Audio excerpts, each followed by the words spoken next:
Hello, good evening, good morning, ẹ káalẹ́, ẹ káàsán, even ẹ káàárọ̀, ibikíbi tẹ́ bá wà. This is OtunbaHOO latest talk show. Ní alẹ́ ìní, lọ́dọ̀ tiwa, ìyẹn ní UK, aago 8 kọjá ìṣẹ́jú kan.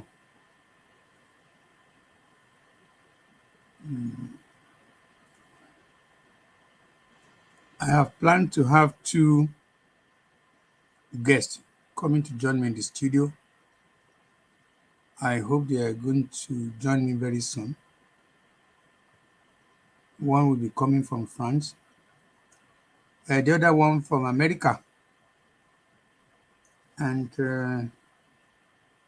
ara nǹkan tá a máa fi sọ, because it's a talk show ń ṣe blogging, kò dẹ̀ ń ṣe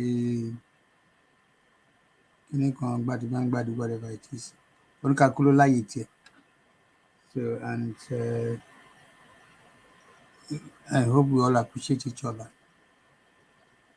But on my own talk show, which I've been doing for some years now, I invite people who want to sọ̀rọ̀ sókè, tán máa sọ̀rọ̀ to relax, that you do not believe in what I'm doing and that will make me to be your enemy. No. Stupid thinking. They'll be very free to express their opinions.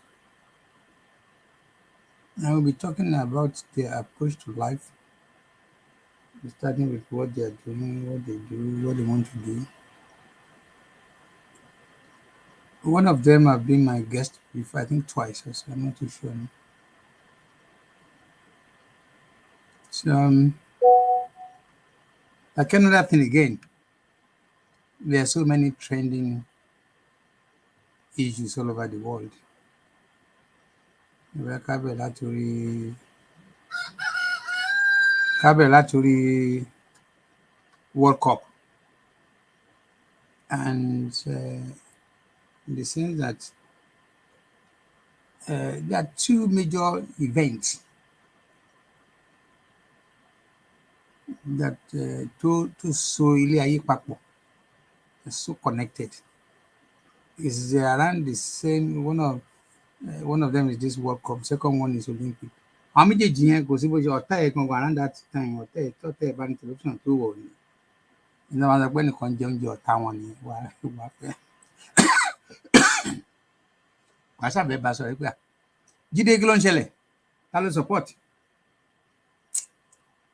So ẹ bára yín sọ̀rọ̀. Even though it's not necessarily a month of yanra ẹni, wọ́n fi sẹ́ni kan fẹ́ yẹn ni wọ́n lọ́ta fún. I don't know.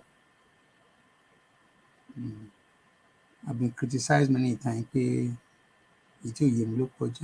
It's okay, that's fine. Pé ìtí òye mi ló pọ̀ jù ní ayé. It may be so. But the truth of the matter ni wípé ilé ayé ò le. Ilé ayé ò le. Kò le in the sense pé loads and loads of people are struggling to survive tonight. Because it's just more or less like wọ́n ti dájọ́ kú fún wọn. Wọ́n ti dájọ́ kú fún wọn. Pé they may not see tomorrow. And you and I know what that means. Because of putting on the roller. In most cases, àwọn orú èèyàn bẹ́ẹ̀ yẹn, they are the people who have been wanting to go through one form of illness or the other, and things have been very, very bad for them. So wọ́n ti ẹ̀fẹ̀ gbáyé mọ́. Wọ́n fẹ́ gbáyé mọ́, àwọn ẹ̀kí làwọn kí ló kù bẹ́ẹ̀ ní ayé yìí ti di ẹ̀lé asán. So àwọn fẹ́ àwọn fẹ́ máa lọ wọ́n náà lọ àwọn fẹ́ kú àwọn dẹ̀ kú wọ́n dẹ̀ kú wọ́n lọ who knows ẹni tó bá kú wọ́n lọ kò sẹ́ni tó mọ̀ ní. ìta máa ń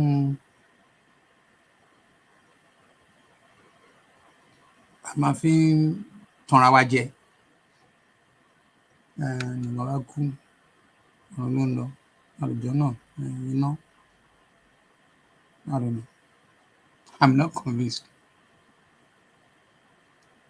because gbogbo wa 100% kò sẹ́ni tó mọ ní ibi tẹ́nì kankan lọ tó bá kú the only one tí everybody wá wọ́n tètè sí ni wọ́n tètè sí ni o aróko ẹni tí wọ́n bá jàjà aróko ẹni ìjọba kò máa lọ ní pé 6 feet ni mọ̀ àwọn ẹlòmíì ṣe 9 feet ó depend lẹ́nu eré àbí tó fẹ́ sí ni ẹ̀ sí.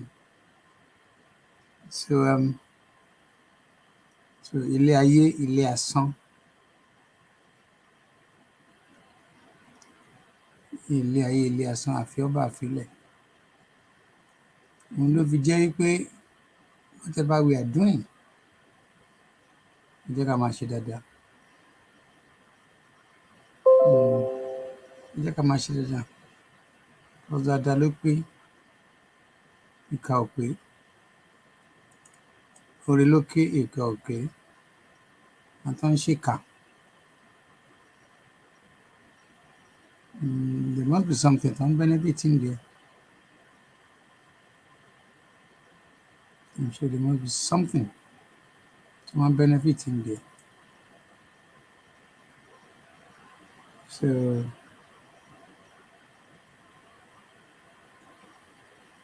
I'm still waiting for my 2 guests. Hopefully they will come very soon. They will join me. Can understand this George. So probably they need to close, tidy up, whatever. And the 5 hours difference between UK and America is also very important when you have an appointment with anybody. You need to not show them. So as I was saying, things like this is and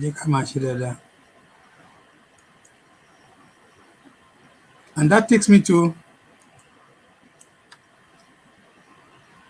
àwọn tí wọ́n wà ní pé wọn ò ní nǹkan kan míì nílé ayé wọn ju pé àìdá pé kẹ́ni má ní èèyàn ni wọ́n láìda èèyàn ni wọ́n. So kí la máa sọ fún ọjọ́ pé òwò tí ò pay anybody ni kò sí oríire kankan bẹ́ẹ̀ kí àwọn owó ṣùṣù kó kàn lẹ́gbẹ́ ohun tó wọ̀n ẹ̀ ṣe ni pé wọ́n fẹ́ máa bá tó máa là kejì ẹ jẹ́ in any form or shape fẹ́ máa dàlúrú because ọ̀rọ̀ dọ̀rọ̀ ayé ìgbà kan mo rẹ̀ pínlẹ̀ sí bẹ́tà ń sìn tàbí ẹ̀pọ̀n ọ̀tẹ̀ kí éèdì ìdá àwọn tó ní obìnrin míì á ní òní éèdì tàbí ọkùnrin á ní èdè onífẹ̀ẹ́ kọ ọmọ làkejì why what do you get from that? So it's the same thing pẹ̀lú àwọn tó yẹ pé orí burúkú wọn bá ń lé ni wọ́n ti lè dàgbà àbòsí wọn bá ń lé ni wọ́n lè ti dàgbà kẹ́ni má ní wọ́n bá nínú ilé ni wọ́n bá ní ìran wọn jẹ́wà tí ó ti wà ní jẹ́wà generics wọn. It's something that is in their system. So it's going to be very difficult for you and I pé kán má hùwà tí wọ́n bá lé kán má hùwà orí burúkú because I mean ìran ni ó ti di generational wọ́n bá ń bẹ̀ òun náà dẹ̀ máa ṣe for a long time to come. So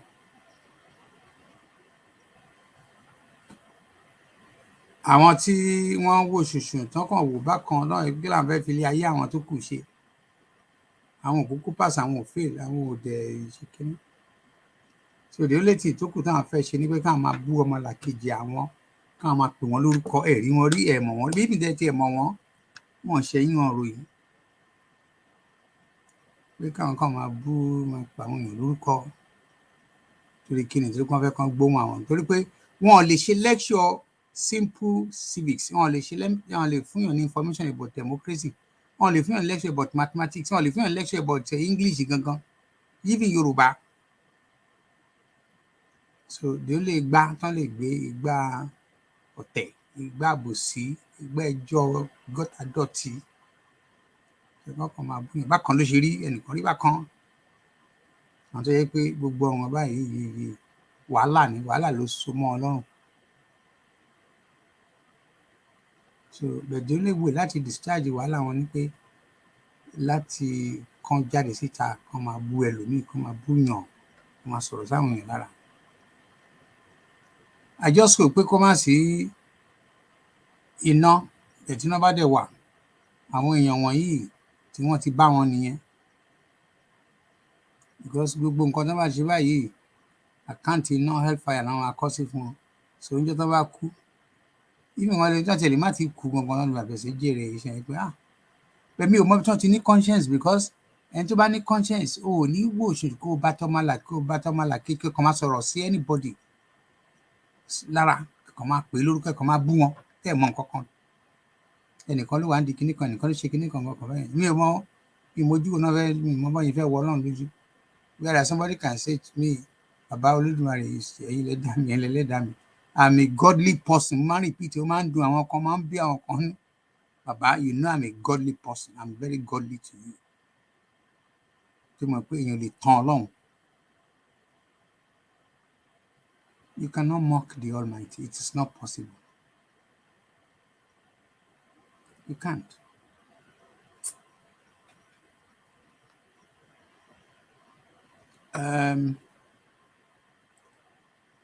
This is not the topic I want to discuss. Again, like I said, I'm still waiting for my two guests. What I can do is probably let me call them just to double check. Otherwise, I'll just continue to do my solo show. I've been doing solo show on and off many times over the years. I've been in this business, I don't know, about 18, 19 years. So, if they are not available anymore, which is fine, all I just need to do is to continue this topic tonight on a solo basis. So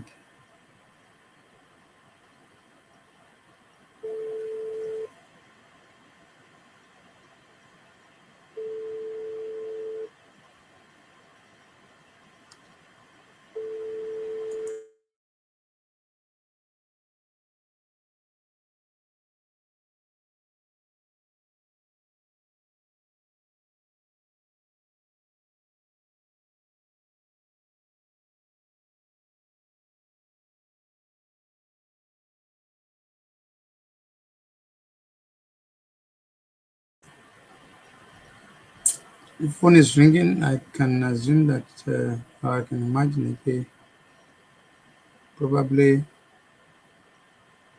something must have happened. I'm calling the other guest in America.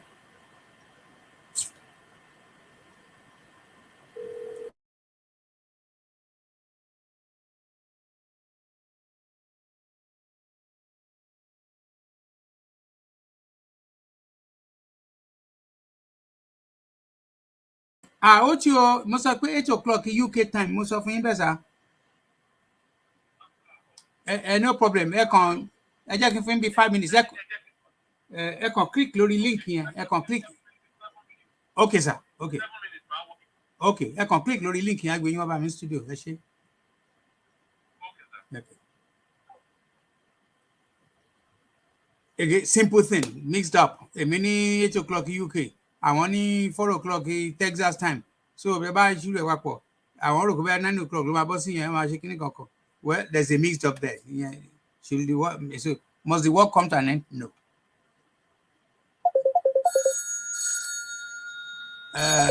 Ẹnìkan ló ti ń pè mí yìí so hold on. Hello. Mi kí ni yẹn mi rí mi ráyè wọlé. Kí ló tẹ̀ ráyè wọlé? Mo kọ́ pẹ̀lú ẹ̀yin. Ẹ kàn click lórí ṣé bẹ́ẹ̀ ti wá sórí program yìí kan just click on it. Ó yà mí lẹ́nu. Kí lọ pé ọmọ tó lọ pọ̀ ọmọ yẹn tó tó máa fi wò ní ọmọ ṣàánú rẹ̀. Mo ṣe bá Alàgbà Adeleke náà sọ̀rọ̀ ní kí n fún àwọn ní 7 minutes. He was thinking of another one. Ọmọ yìí kólókóló yẹn. Okay. Ọmọ kékeré ní ẹ̀ lọ́jọ́ tí ẹ pé. I'll be waiting for you. Ẹ ṣé sà.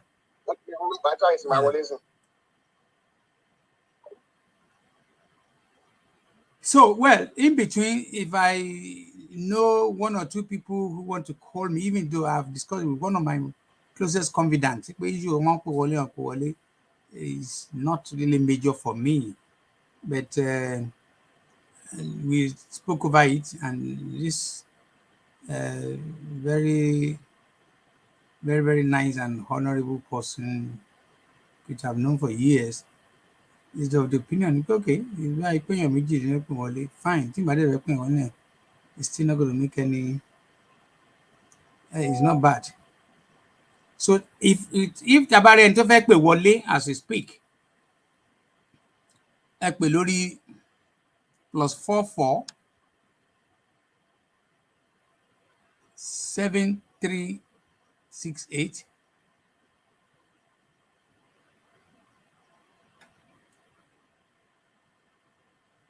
465 054. You can double check the number here. The number of the bank pay. I think it's correct number. +44 7368 054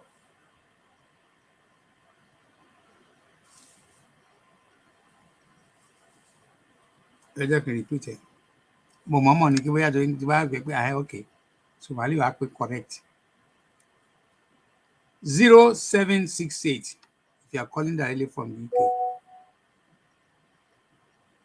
07368 465 054. If you are calling from outside, it's +44 07368 465 054. As long as you are pé ẹ pè wọlé láti fẹ́ sọ àti àwọn èèyàn mi tàwọn èèyàn tèmi wọ́n fẹ́ gbọ́ ẹgbọ́n tó fẹ́ gbọ́ ni àwọn náà gbọ́ lálẹ́ jọ sọ. Again, show for me, media has been the last bus stop. I may still get involved and one or two other things because considering my age now, when I was very, very active in some other consideration, I tell people, I do not need to struggle. I mean, need to buy anybody. I want to buy like I said, I have no reason. 100%.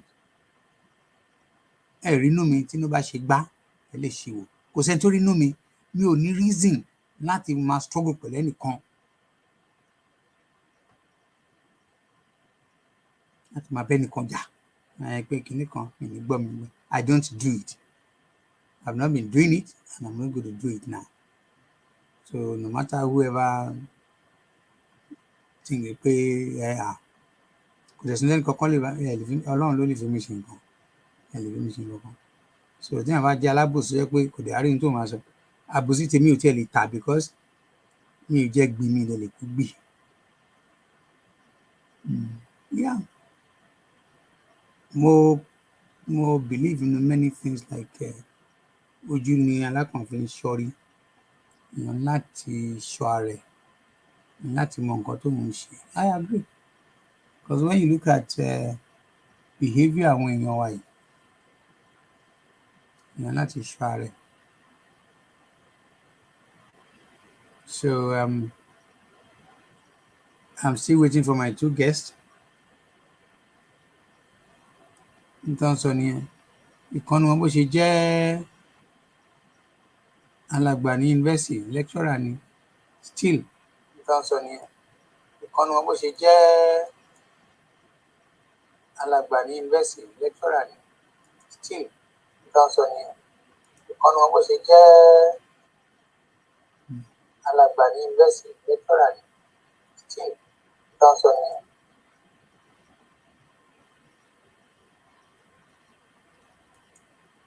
Pẹ̀lú ẹ̀ kò mọ gbogbo nǹkan táwọn ọmọ kéèké mọ̀. Kò mọ nǹkan kan táwọn ọmọ kéèké mọ̀. Ẹgbẹ́ ọwọ́ ọmọdé ò tó pẹpẹ. Àgbàlagbà ọwọ́ kèrègbè.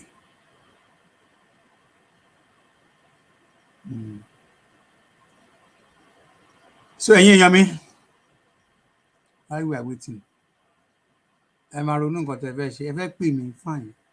Ẹ kàn lè fẹ́ máa gbọ́ bí ṣe sọ. But one thing I'm not going to do to anybody, ní pè mí ní bá anybody jẹ́. Mi dẹ̀ ń sọ̀rọ̀ anybody láì dá.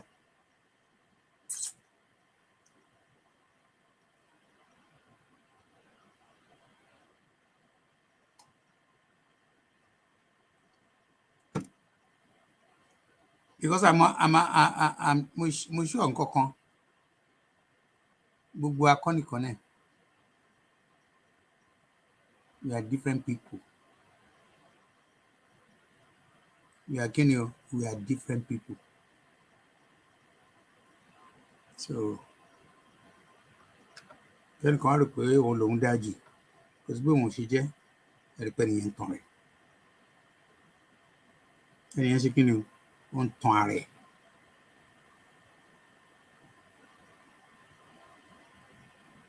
Ènìyàn ń tan ara ẹ̀ ni o. Torí kò lè mọ̀ ṣe. Kò lè mọ̀ ṣe dáadáa. Ibi tó bá dẹ̀ kù sí. Ẹ jẹ́ mo ìkan náà àwọn guest mi ti dé o.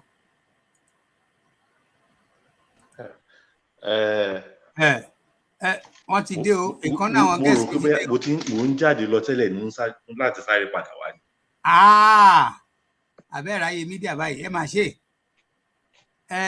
You come to join a talk show host. Tí okay, even as we speak, tí tẹ́ bá rò pé bóyá you need to go, we can reschedule. Ṣé ń gbọ́rọ̀ mi sà? We can still reschedule. Ṣé ń gbọ́rọ̀ mi o? Hello? Bàbá o.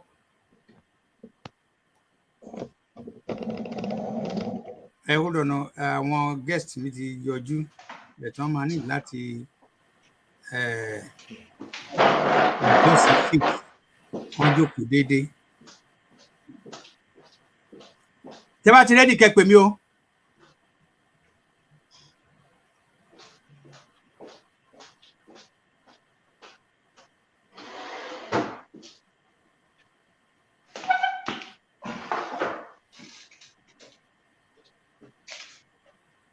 Tẹ́ bá ti rẹ́dì kẹ́ pè mí sà. Wọ́n jẹ́ tí wọ́n yìí sẹ́ẹ̀tì.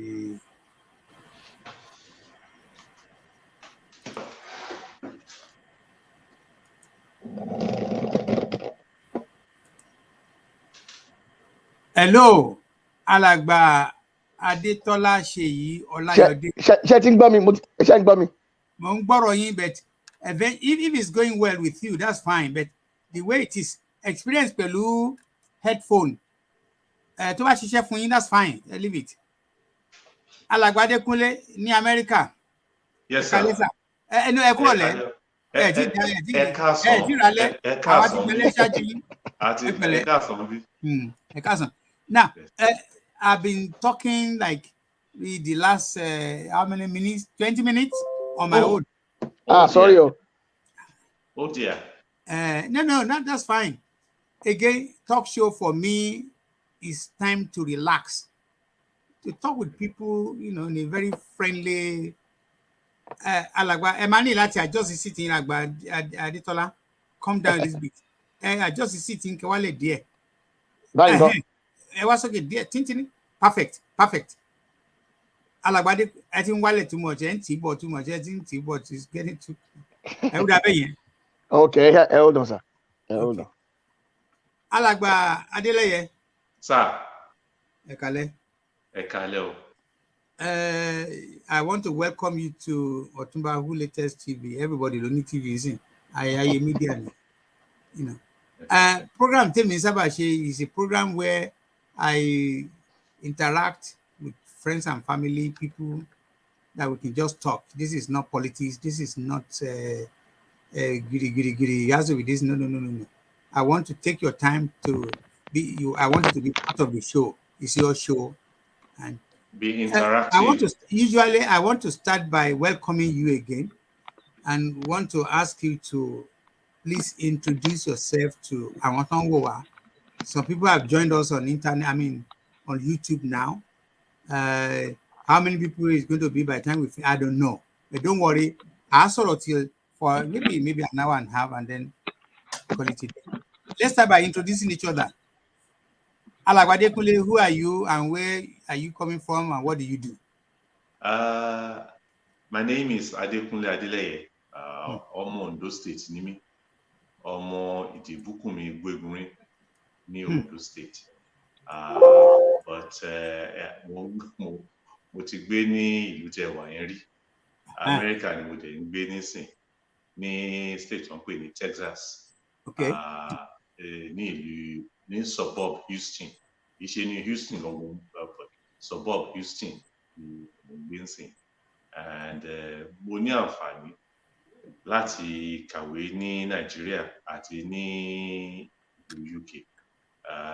Ìwé tí mo máa ń sábà fi polongo ara mi jù ní a degree in international relations.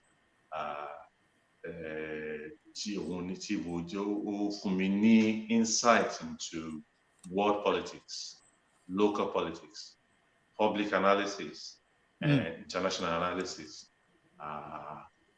Ní báyìí, I'm a licensed adjuster. Àwọn tí ó máa ń ṣe insurance tó máa ń báyàn wo tó bá l'accident, àbítí bá bàjẹ́ kan máa bẹ̀rù èlò ló máa cost, èlò la máa san fún ẹ, èlò ló tọ́ sí ẹ, àwọn iṣẹ́ tí mo ṣe nísìnyí. Mo ti láǹfààní láti ṣiṣẹ́ ní financial sector tí mo máa ń ṣe credit fún àwọn ènìyàn. Mo ṣiṣẹ́ ní ilé iṣẹ́ tó yẹ pé ó máa ń tajà fún àwọn on credit. So màá wo nǹkan tó ṣe, àwọn màá lè sọ pé okay, credit tọ́ sí ẹ, iye báyìí ló tọ́ sí ẹ, iye báyìí ló lè ná o, àná mo ti ṣe náà rí. Mo ti ta mọ́tò rí ní the biggest motor dealership, vehicle dealership in the United States of America, Salamoko Nissan. Jẹ́ pé irú iṣẹ́ kan náà ní pé àwa ní not necessarily finance department, but màá wò tó bá ló fẹ́ ra mọ́tò, màá wò bóyá o lè ra mọ́tò on credit, iye credit tó ṣe iye owó tó iye mọ́tò tó lè rà, bóyá o lè ra mọ́tò ńlá ni, bóyá o lè ra kékeré ni, bóyá o tiẹ̀ lè rà rárá ni, á jẹ́ kó mọ̀. So irú àwọn experience ẹ̀ ni mo ti ní.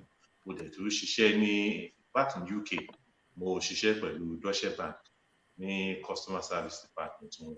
Ní àwọn tó Deutsche Bank is a 24/7 bank, 5 days a year. Mo dẹ̀ tó láǹfààní láti ṣiṣẹ́ pẹ̀lú British Airport Authority náà. So àwọn experiences mo ti ní so far yẹn. Ẹ ṣé. Mi ìfẹ́ sọ pé copy mi ìfẹ́ sọ pé mi ní sọ bẹ́ẹ̀ torí age tó wà bẹ́ẹ̀, but I think I'm going to say you gbogbo CV mi pápátá lẹ ti copy. So plagiarism nìyẹn. Ẹ ti accuse me of plagiarism nìyẹn. Kì í ṣe no plagiarism kọ́ ẹ má ti lọ sílẹ̀. The copy tí mo ń sọ ni pé 95% of what you see, I must tell the world the best thing after my first degree in law, which is not too far from international relations. The second one, law in this country, I was 49. And most of the best job I've ever done in my life, and this is the truth, only salesmanship. Kò sí nǹkan tí mi lè tà. Kò sí. Èèyàn nìkan ní mi lè tà. Bẹ́ẹ̀ni, èèyàn tẹ́ wá ti package. Èèyàn lè package méje yan, èèyàn lè package ẹ̀. Package náà rí package. Láti connect èèyàn séèyàn. Ẹ ti di kiri náà nìyẹn. Now, why am I saying this? It gladdens my mind. It gladdens me in my heart that I have done virtually everything you said you've done, and it's a very honorable very noble job because salesmanship, it's so difficult jù ní ìlú òyìnbó, you say you bring here, the most difficult one is a double glazing. Ní ayé ìgbà yẹn, about 20-something years ago, double glazing, double glazing, wow, how did you come there? Ìgbà yẹn, èyí tẹ́ sọ yẹn náà, kí n bá lè kó copy yín completely. Mo train to be a double glazing salesman. In fact, Crystal Palace Stadium, that lọ ṣe final training wa. you see, Crystal Palace Stadium. yes. I went to do my Please. new Wembley. Yeah, you are right. I mean, I can imagine the double glazing and ìgbà yẹn wọ́n máa fún wa ní 12 points kìíní kan kì. Tí n bá wọlé pẹ̀lú anybody, tá bá fún appointment tó bá ti gbà, ipe kí n wá ṣe demonstration kankan bẹ́ẹ̀ yẹn. Mo lè wọlé ní 9 mi lè má kó mi until 2 o'clock lóru because I have followed that. Bẹ́ẹ̀ ni mo sọ kí n ṣàsọdùn. Wow. Tí n bá ṣe yẹ yìí, mo lè wà lọ́dọ̀ yìí till tẹ́lẹ̀ ẹ̀ rà á very like ẹ lè wá lọ fẹ́ cancel o bet wọ́n kọ́ wa débi pé 14 points yẹn good evening tó ti dàbí lóhùn ó dáràn how are you? ẹ ti fi mí sáàárín o wọ́n ti sọ.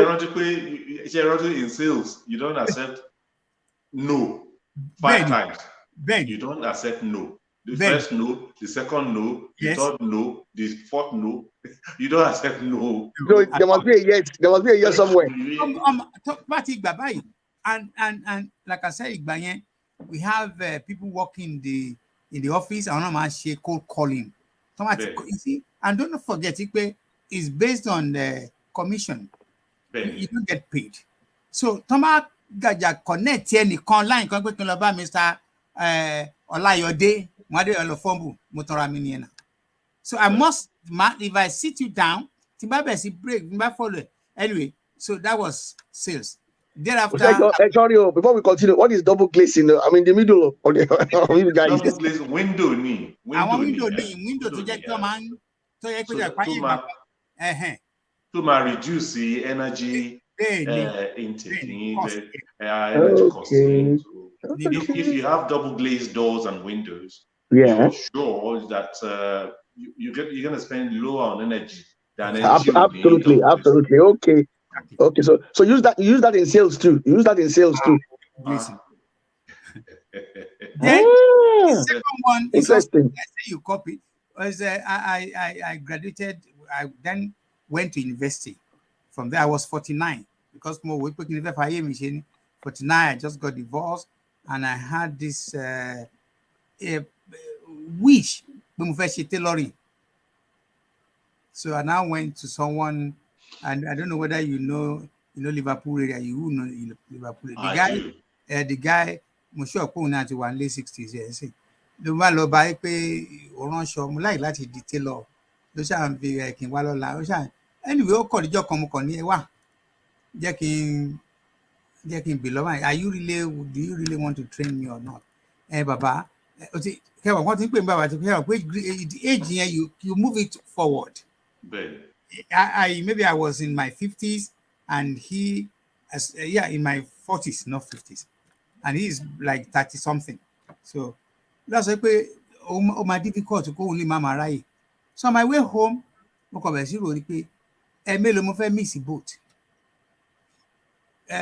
First, I wanted to be a black cab driver. I have a degree already. Not like me in law school. I mean, it's not like people Batolu a dayton struggle to she baton shawon koko. No. It has always been nice. I thank God because the level of contention is very high. Anyway, more conclude. All right, let me go and study another. Let me go and make another degree in the university. Bekini Fellowship University. To my useful for me, I now say law. Then the question come to my head, if I study law, my clever 49 years. So another 3 years. Another 3 years to go and study. What to be that we go about the years in money years. So sure, if I pay 52 years, like I would pay 59, whatever, 10 years. Let me start. So you call me the first step near. So I went to university to register. A couple of universities to register. Anyway, I finally got an admission to one of the universities in London. So that's what It would answer. Middlesex. Oh, Okay. Nice one. So, 3 years, but I was the oldest. Yeah, the Mo kàn rí pé second year, third year, final year, máa ṣe exam kankan ní ẹgbọ́n náà. But they were 52 in the beginning. So all I'm trying to say to àwọn tó ń wò wá in their relaxed mode, there's nothing téèyàn ò lè ṣe. It's all in the head. If you have ambition to achieve something, just go for it. It is easy. Having said that, lábẹ́ àyòmọye tí nǹkan lè le díẹ̀ o. But it's the good thing around that time was I was divorced, living alone. I was able to concentrate, but at the same time, I need to get ends meet. And the first time, there wasn't all serious student loan, student loan come fi because grant ni mo fi wọlé. So I think the following year, not a student loan. So all I'm saying is all is possible. It depends on who are you and what do you want and how do you want to get it. The final one that you say you copied me is the issue of assessment. Okay.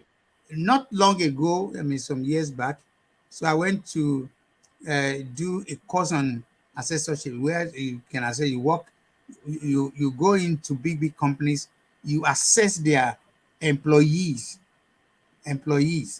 at different level. Unfortunately, I didn't do it for long.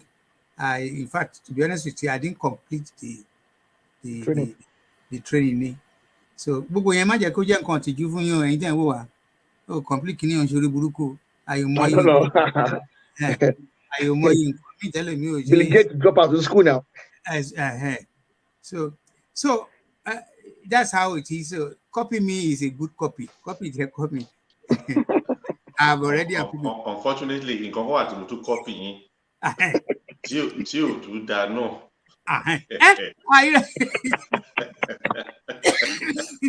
Èmi náà mo padà sílé ìwé àti divorce ni. Hello. This man.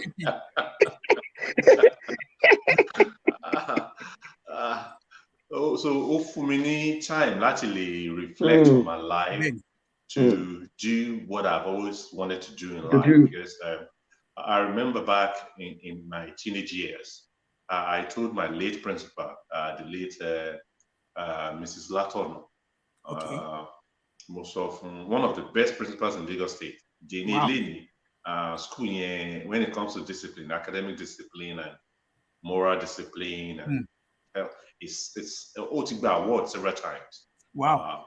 So most of them only can invest in my life, money, international relations. Wow, that's good.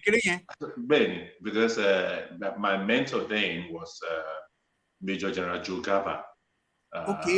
Former UN rep, Wabi. Yeah. No, Foreign Affairs Minister. Foreign Affairs. In the days of Murtala Obasanjo and that's what I'm saying. The foreign rep, no, the foreign rep, UN. What the UN too? Okay. What the UN too? Okay. All right. Maybe I think I probably missed that part. Yeah. So that has always been my dream. Because the course mo lè ṣe láyé tó lè fún mi ní kíní satisfaction. Satisfaction bí o ṣe international relations. Wow. Yes, that's what I've always wanted. So it's going to fún mi ní àyè láti lọ fún kíní mo dẹ̀ lọ káàkiri náà ní London, láàrin London, mo lọ sí Southbank University, mo lọ sí Greek University, mo ṣe eventually wọ́n fún mi ní àyè ní London Metropolitan University. Wow. Which kéré tó is one of the best schools for humanities. Of course. Humanities, yeah, that's true. Yes. So what accord mi ní Ọlọ́run ló ṣe ṣá tí mo fi wọlé tí mo fi. I'm very happy to associate to hear from you. Gbogbo ohun tí ẹ ti kọ́ gbogbo ẹ ṣe kò ní gbọ́ sásán. Ẹ máa ṣì rí nǹkan dáadáa fi ṣe. Ẹ dẹ̀ pàṣẹ sọ́dọ̀ àwọn ọmọ gbogbo tẹ bá ń wá ẹ máa rí ṣe. Alàgbà Adétọ́lá Ṣèyí Ọláyọdé àbúrò mi àtàtà France. Kọ́kọ́ kí mi ní France, kọ́kọ́ kí mi ní French náà. Bonsoir monsieur. Bonsoir monsieur, bonsoir Adétọ́lá.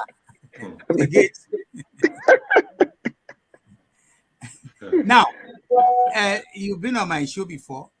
Kini, what are we talking about? Is anything new? Is anything new that you need to add to? But I still want you to. Fún wa ní bí o ti ráńpẹ́. Who are you again? Torí mi ò àti rí àti tójọ́ mẹ́ta. Who are you? Kí n tún introduce ara mi again. Orúkọ mi náà ni àárín yẹn. Oluwaseyi Adetola Alayode. Ìlú France ni mo ń gbé. Sociology ni mo ṣe university. Lẹ́yìn mo tún teach university, mo tún teach ní high school, mo teach ní secondary school. So mo tún train àwọn in training centers, mo tún train àwọn English, basically in English language. Mo tún ṣe òṣèlú kékeré ní abúlé tí mo ń gbé. Kékeré tí mo lè sọ náà nìyẹn. Wow. Now, ní alẹ́ yìí, mo ti kọ àwọn nǹkan kan tá a fẹ́ kàn fi sọ̀rọ̀ jomi toro ọ̀rọ̀. Ẹ jẹ́ kí Yorùbá pọ̀ nu discussion alẹ́ torí many people are calling. Ọ̀túnba àwọn ọba máa wò yín pàṣẹ pé òyìnbó ńlá òyìnbó ńlá lẹ́yìn máa mi kò burú mo ti gbọ́.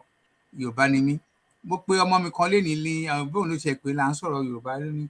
Dad òun ò rí pé Yorùbá ni mo fi kọ̀ọ̀kan ránṣẹ́ sí òun pé ṣàlàáfíà lòun wà. Òun kò palẹ̀ mo ní ẹ̀ló. Mo ní do you think tó sọ yìí Czechoslovakia iṣẹ́ kíkan á sọ̀rọ̀ ẹ̀ náà pé wọ́n fèdè bá wọn sọ̀rọ̀. Mo ní èdè wa is unique. Yorùbá language is unique. Mo ní is unique so understand mo ní look.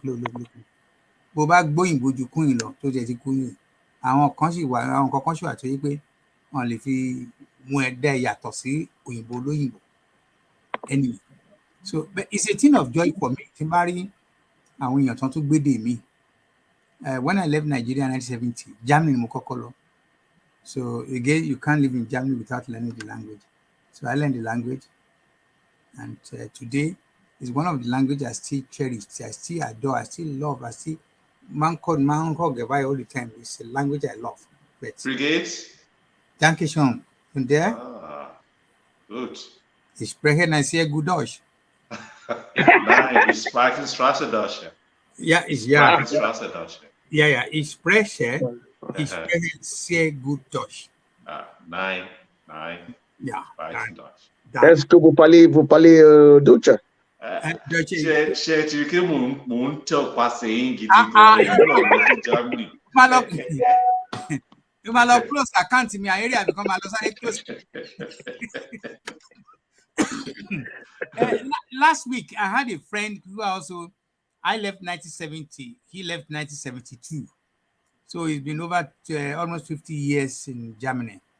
He's a medical doctor turned to a medical manager. He manages, he has it all. He has done through different kind of things. He lives in Germany.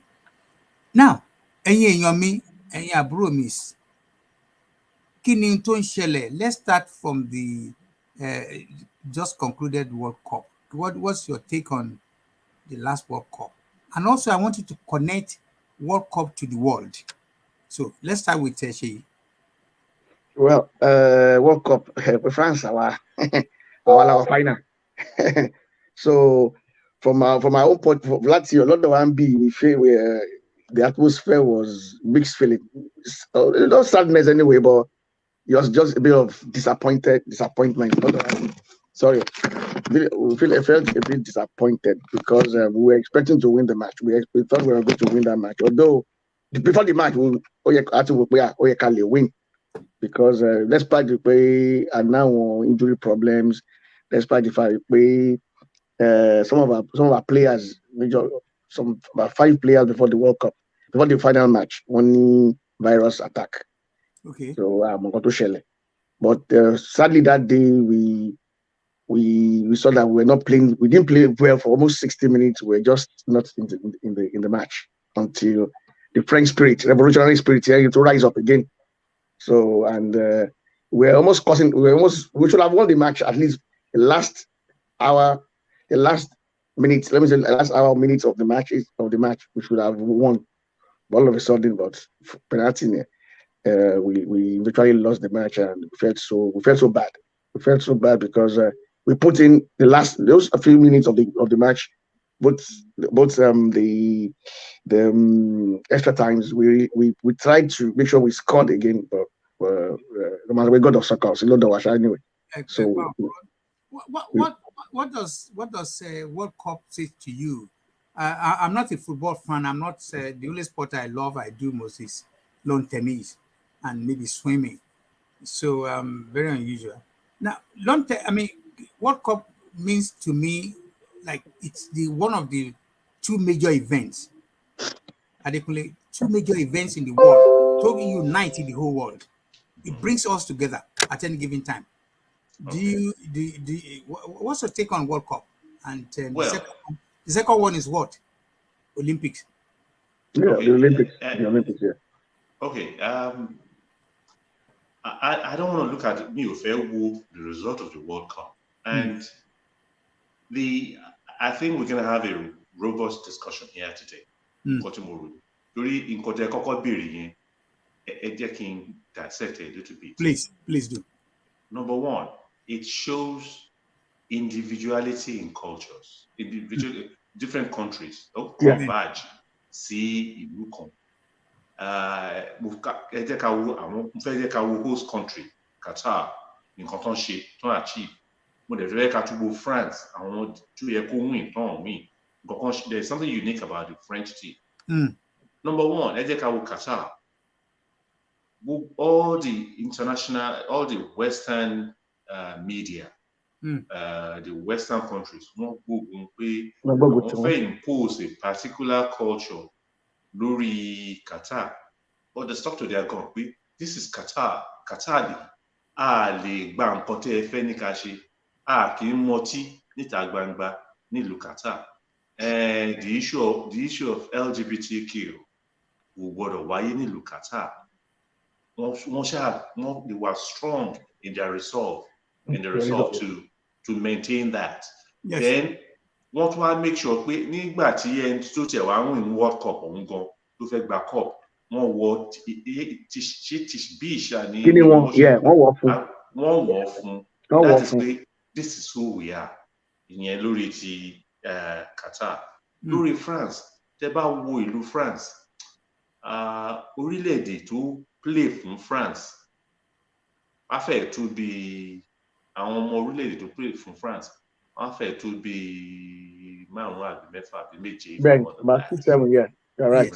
So mo rántí láyé ìgbà tí France wá sí World Cup ní ayé ìgbà Platini, Russian play fún France. So that is lórúkọ máa ń gbàgbé orúkọ àwọn players ẹ̀ díẹ̀. But people from all over Stopira, ọmọ French. Platini. So many people from Africa wọ́n play from France. So many people from Africa. What does that tell us? Ó sọ fún wa pé àwọn nǹkan tó ń ṣẹlẹ̀ láwọn ìlú táwọn Arábí yẹn tó ti go through pé okay, wọ́n sá jáde nílé. Ó dẹ̀ ń ṣẹlẹ̀ lọ́dọ̀ tiwa náà. Náà sìn gbogbo àwa táwa lójú ìwòran yìí sìn. Ibì kan náà láti wá, ilẹ̀ Yorùbá láti wá. Ìkan ń gbé France, ìkan ń gbé UK, ìkan ń gbé ní America. So gbogbo nǹkan tó ń ṣẹlẹ̀ ni that is what globalism sometimes could be a force for good. Sometimes it could be a force for bad. In our own case, brain drain ni. Ó yẹ kí a wà nílé wa. Gbogbo àwọn tó play fún France yẹn, tó wáyé pé gbogbo wọn ló play fún ìlú tó ti wá ní kọ̀ọ̀kan ni. Ẹ wo irú Mbappe sìn, ó lẹ́jẹ̀ Naija. Mo dẹ̀ mọ̀ pé àwọn bíi Akwa Ibom area yẹn ló ti máa. Cameroonian ni bàbá ẹ̀, Southern Cameroonian. Cameroonian but ó lẹ́jẹ̀ Naija náà. Ó dẹ̀ tún ní ẹ̀jẹ̀ Algerian lára. From Africa. He's a total African man. Bọ̀bọ̀ kan play fún Australia. Ọmọ kékeré from Sudan. Ọmọ kékeré play fún Sudan. So wọ́n pọ̀ bẹ́ẹ̀ ẹ wo team England. So many people ló play fún England. Nǹkan ó tẹ̀ wá inú mi máa ń dùn tí àwọn Nàìjíríà kan bá sọ pé England fẹ́ play fún England kí England máa mú wọn, inú mi máa ń dùn torí pé ó yẹ kó wò ó pé ibì kan ló ti wá, kí lè tó lè play fún ibi tó ti wá yẹn. A mọ̀ pé ibi tó ti wá wọn ṣe ètò tó tọ́ àti tó yẹ fún àwọn players wọn, a mọ̀ bẹ́ẹ̀, ṣùgbọ́n èmi gbàgbọ́ pé ó yẹ ká máa lè represent ibi tá a ti wá. Ìtàn tí bàbá Mbappe sọ pé òun mú ọmọ òun lọ sí Cameroon, wọ́n ní kò ń sanwó kan. That is not strange to Nigeria as well. Ó máa ń dùn mí ni. Ṣùgbọ́n gbogbo yẹn la máa fi òpin sí tá a bá ti ní ìlú tiwa, ilẹ̀ Yorùbá. Torí pé a máa make sure pé people have that nationalism, that spirit of nationalism. A máa retrain, a máa reorientate, a máa indoctrinate àwọn ọmọ wa àtàwọn even àwọn àgbàlagbà ń sìn. We beg them in gently so that wọ́n á lè máa bẹ̀rẹ̀ sí hùwà bí Yorùbá, ọmọlúwàbí tá à ń jẹ́. We must leave Nigeria behind and adopt ọmọlúwàbí culture that we go into. Thank you very much. I mean, that is exactly what I think I want to hear, because like I said, these two major events in the history of humanity, the whole world, is pulls people together in a very large on scale. Yes. Now, this, I think from here we can gradually start moving to other area that I want to discuss with you guys, and that is what is trending in Nigeria. What is trending in Nigeria, to me, again, we need to be very, very realistic. There are two major events going on in Nigeria. One of them, we need to say it loud, is the issue of the election coming up. And the other two major fundamental area of consideration is the campaigners. The campaigners on the western side is the Yoruba people, who have resolved that they just have to break up, they just have to go. On the eastern side, the Igbos. We will not be talking for Igbos, I'm sure. I'm from, but I answer around. So let's stay with the Yoruba, our own people, our own culture, our own people. Kunle, you just said it, that the amount of energy, the amount of package, the amount of things put together that have been delivered from 100,000 years ago for Yoruba people. We are one of the most blessed race in the whole world. But then it is sad to note that as we speak, we are still under the boss. We are still suffering. Our people. And I say, you see, at the end of the day, the three of us here, directly or indirectly, we have to face the consequence of our are being treated badly, so whatever reason. So let's. I don't want to take you on the issue of the election too much, because I have chosen. I'm sure she will know that I've chosen not to get involved in political and public analysis of Nigeria anymore. I'm not bragging. I mean, all the television stations, they call me regularly to do analysis of what is going on. So I've now concentrated my time and energy on actualization of Yoruba. Let me start again with you, Kunle. Where are we? I mean, how far have you been involved in this agitation? I don't call it agitation, I call it campaign. Campaign. What do you want to tell our viewers about the campaign? How far have we gone? What are the other things that we need to do? And also, I want you to put into your your response where we are today. The issue of what's your update? What's your update in Yoruba agitation or campaign? Ẹ ṣé sà, ó gbà mí lákòókò láti join campaign yìí,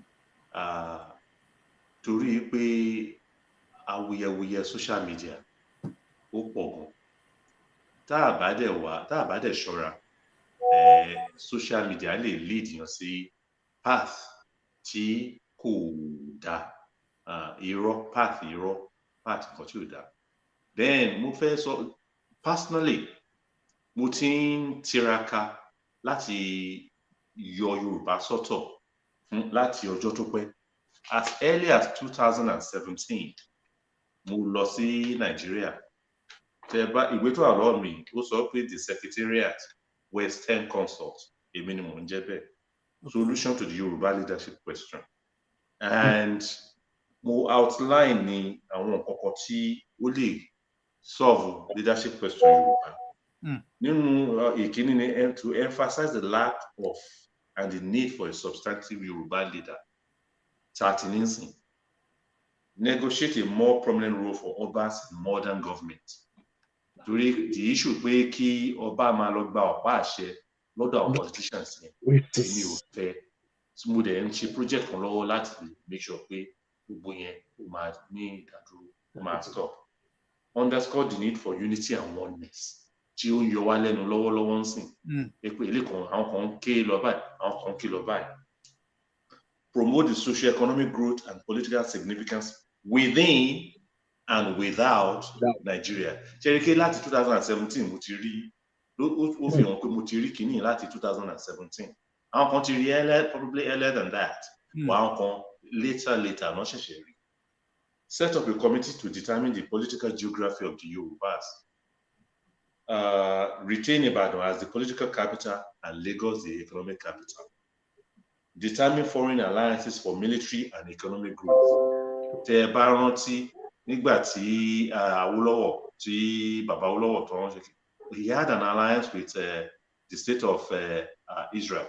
Ọ̀rọ̀ ni mo sọ mẹ́rin, it is loaded. Reclaim all old Western region business ventures. What do I mean by this?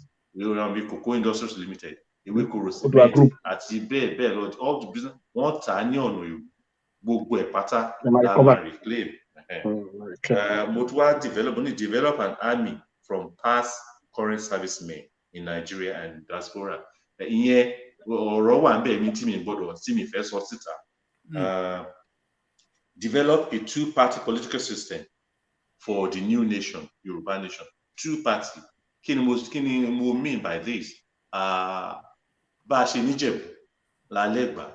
Bá a ṣe ní Èkìtì, la ní Ìjẹ̀ṣà. Bá a ṣe ní Oǹdó, la l'Ọ́wọ̀. So the best political system tá a lè ní, ọlọ́kàn tèmi o, being an international relations and political scientist and all that, ní pé two-party system òun ló lè ṣe fún ilẹ̀ Yorùbá. Torí tí ọmọ Ọ̀wọ̀ bá wà ní party A, ọmọ Ọ̀wọ̀ wà ní party B. Tí ọmọ Èkìtì bá wà ní party A, ọmọ Èkìtì wà ní party B. Tí ọmọ Ẹ̀gbá bá wà ní party A, ọmọ Ẹ̀gbá wà ní party B. So á jẹ́ kí ìrẹ́pọ̀. So it will now be the juxtaposition of political ideas, political ideology. On my own, I am a benevolent capitalist. It is a middle ground between the far right and the right. Because I'm developing, and what I've always said is this, that every international system requires local adaptation. I am trying to adapt. I'm trying to adapt the benevolent capitalism. I'm trying to adapt into Yoruba culture to Rioshe Koko. So, ẹlòmíì tún lè develop another political system. Àwa wò pé èwo ló dáa nínú méjèèjì. Wait together. I lè develop as many as 4 political systems. Káwa wò pé méjì wo la fẹ́ mú àwọn mẹ́rẹ̀ẹ̀rin. We have a robust debate. Adé sọ pé okay, méjì la fẹ́ and all that. Eléyìí mi gbọ́dọ̀ sọ síta. Establish government. But that's fine. Just say yeah. That's fine. Mi gbọ́dọ̀ sọ síta. So gbogbo ẹ̀ ni mò ń ṣe lọ́wọ́. So níbi tá a wà báyìí, awuyewuye tá à ń gbọ́ ni pé àwọn kan ti ṣe declaration, àwọn kan ń ṣe báyìí. Ní tèmi o, ibi tí èèyàn kàwé dé, ibi tí èèyàn wà exposed dé, àwa ti kọjá ẹni tó ń fi búrẹ́dì kó lómi ọbẹ̀ jẹ. Èèyàn kan ò lè wá máa. What does that mean? Kí ni ẹ mean? What do you mean by that? Èèyàn kan lè máa sọ pé èmi lọ́lọ́run rán, èmi ni mo ti sọ pé èmi ni mo ti kí ló ń jẹ́ èmi. This idea of me, myself and I, èmi ò agree pẹ̀lú ẹ̀ in any format. Torí mo ti kọjá pé mi sọ pé ká fọwọ́ ọ̀tún bọ́ wọn wí ká fòsì fàmọ́ra. I don't believe in that. Tí ọkọ àti ìyàwó bá ń jà tí wọ́n máa ní àfọwọ́ra ọ̀tún lórí àfọwọ́ra, èmi ò ń ṣe. We call a spade a spade. I don't call it by any other name. Èmi máa sọ fún ìyàwó ìwọ ló jẹ̀bi, ọkọ ìwọ ló jàre, ṣùgbọ́n má ṣe báyìí, má sọ pé tó pé ìwọ ló jàre kò sì bẹ̀rẹ̀ sí ṣe báyìí, kò bẹ̀rẹ̀ sí ṣe báyìí, kò bẹ̀rẹ̀ sí take advantage of kò jàre yẹn. So that is who I am. So ẹ jẹ́ ká mọ̀ pé àwọn declaration yẹn ẹnu wọn ní àwọn àgbàlagbà ní ẹnu òfìfo kì í wó yànmùyàn. Bẹ́ẹ̀ni. Kí ni what is the impact of the declaration on ground? Well, we have not seen it. It must be, when you say something, it must be seen to have been done. But at this, as we speak, rí nǹkan kan. Ẹ wá juxtapose yẹn pẹ̀lú another group, ẹni tí èmi gbàgbọ́ pé is a real Yorùbá leader, Professor Akintoye, tó ń sọ pé a kì í kánjú lábẹ́ gbóná, bó tilẹ̀ jẹ́ pé bí nǹkan ṣe rí nsìn, a gbọ́dọ̀ fi wọ́n máa ń lùlù kan ní tí eégún ìlú wa bá ń jó ní Ìlàjẹ, wọ́n máa ń sọ pé búrébùn rẹ̀ torí ọmọ Ìlàjẹ ni mí, búrébùn rẹ̀ tàbí pé bí eré bí ìrìn, ilé pé ká kàn máa rìn sìn, ká bá sáré díẹ̀ a gbọ́dọ̀ rìn díẹ̀. So tí ìmọ̀lẹ̀ tó bá ń gbọ́ búrébùn rẹ̀, ó mọ̀ pé òun gbọ́dọ̀ ṣe kómọ́kómọ́ nìyẹn. So a gbọ́dọ̀ ṣe kómọ́kómọ́ lórí a ti sọ wípé ọdún yìí la máa gbà. Ó yẹ kó àwọn kan tó rò pé ó mà ṣeé ṣe ká má lè gbà lọ́dún yìí. Ó mà lè ṣeé ṣe ká má lè gbà lọ́dún yìí. Àwọn tó tún ń rò bẹ́ẹ̀ náà tó gbọ́dọ̀ máa rán létí pé ǹjẹ́ ẹ rí fídíò tó jáde lánàá? Ǹjẹ́ ẹ rí àwọn nǹkan tó ń ṣẹlẹ̀? Èmi ti ẹ̀ béèrè lọ́wọ́ èèyàn kan, mo preempt ẹ̀, mo ní tó bá ṣeé ṣe tí kù bá ṣẹlẹ̀ ńkọ́, ṣé kò ní jẹ́ clause in the way of progress of our campaign?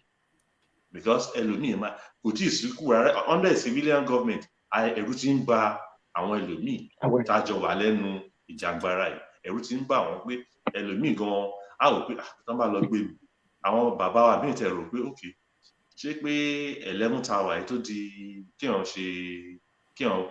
ta tìrú ń pa, ṣé ẹ̀wọ̀n mo tó fẹ́ lọ tó ṣe ìgbẹ̀yìn ayé mi? Ẹ̀rù ń bà wọ́n yẹn, àwọn ẹ̀rù ń bà wọ́n lóòótọ́. So èmi rò pé níbi tá a dé yìí o, àwọn Arábí yìí, they have been planning this thing for over 100 years. For over 100 years, it was made public with Madam Fodio, reiterated by Ahmadu Bello.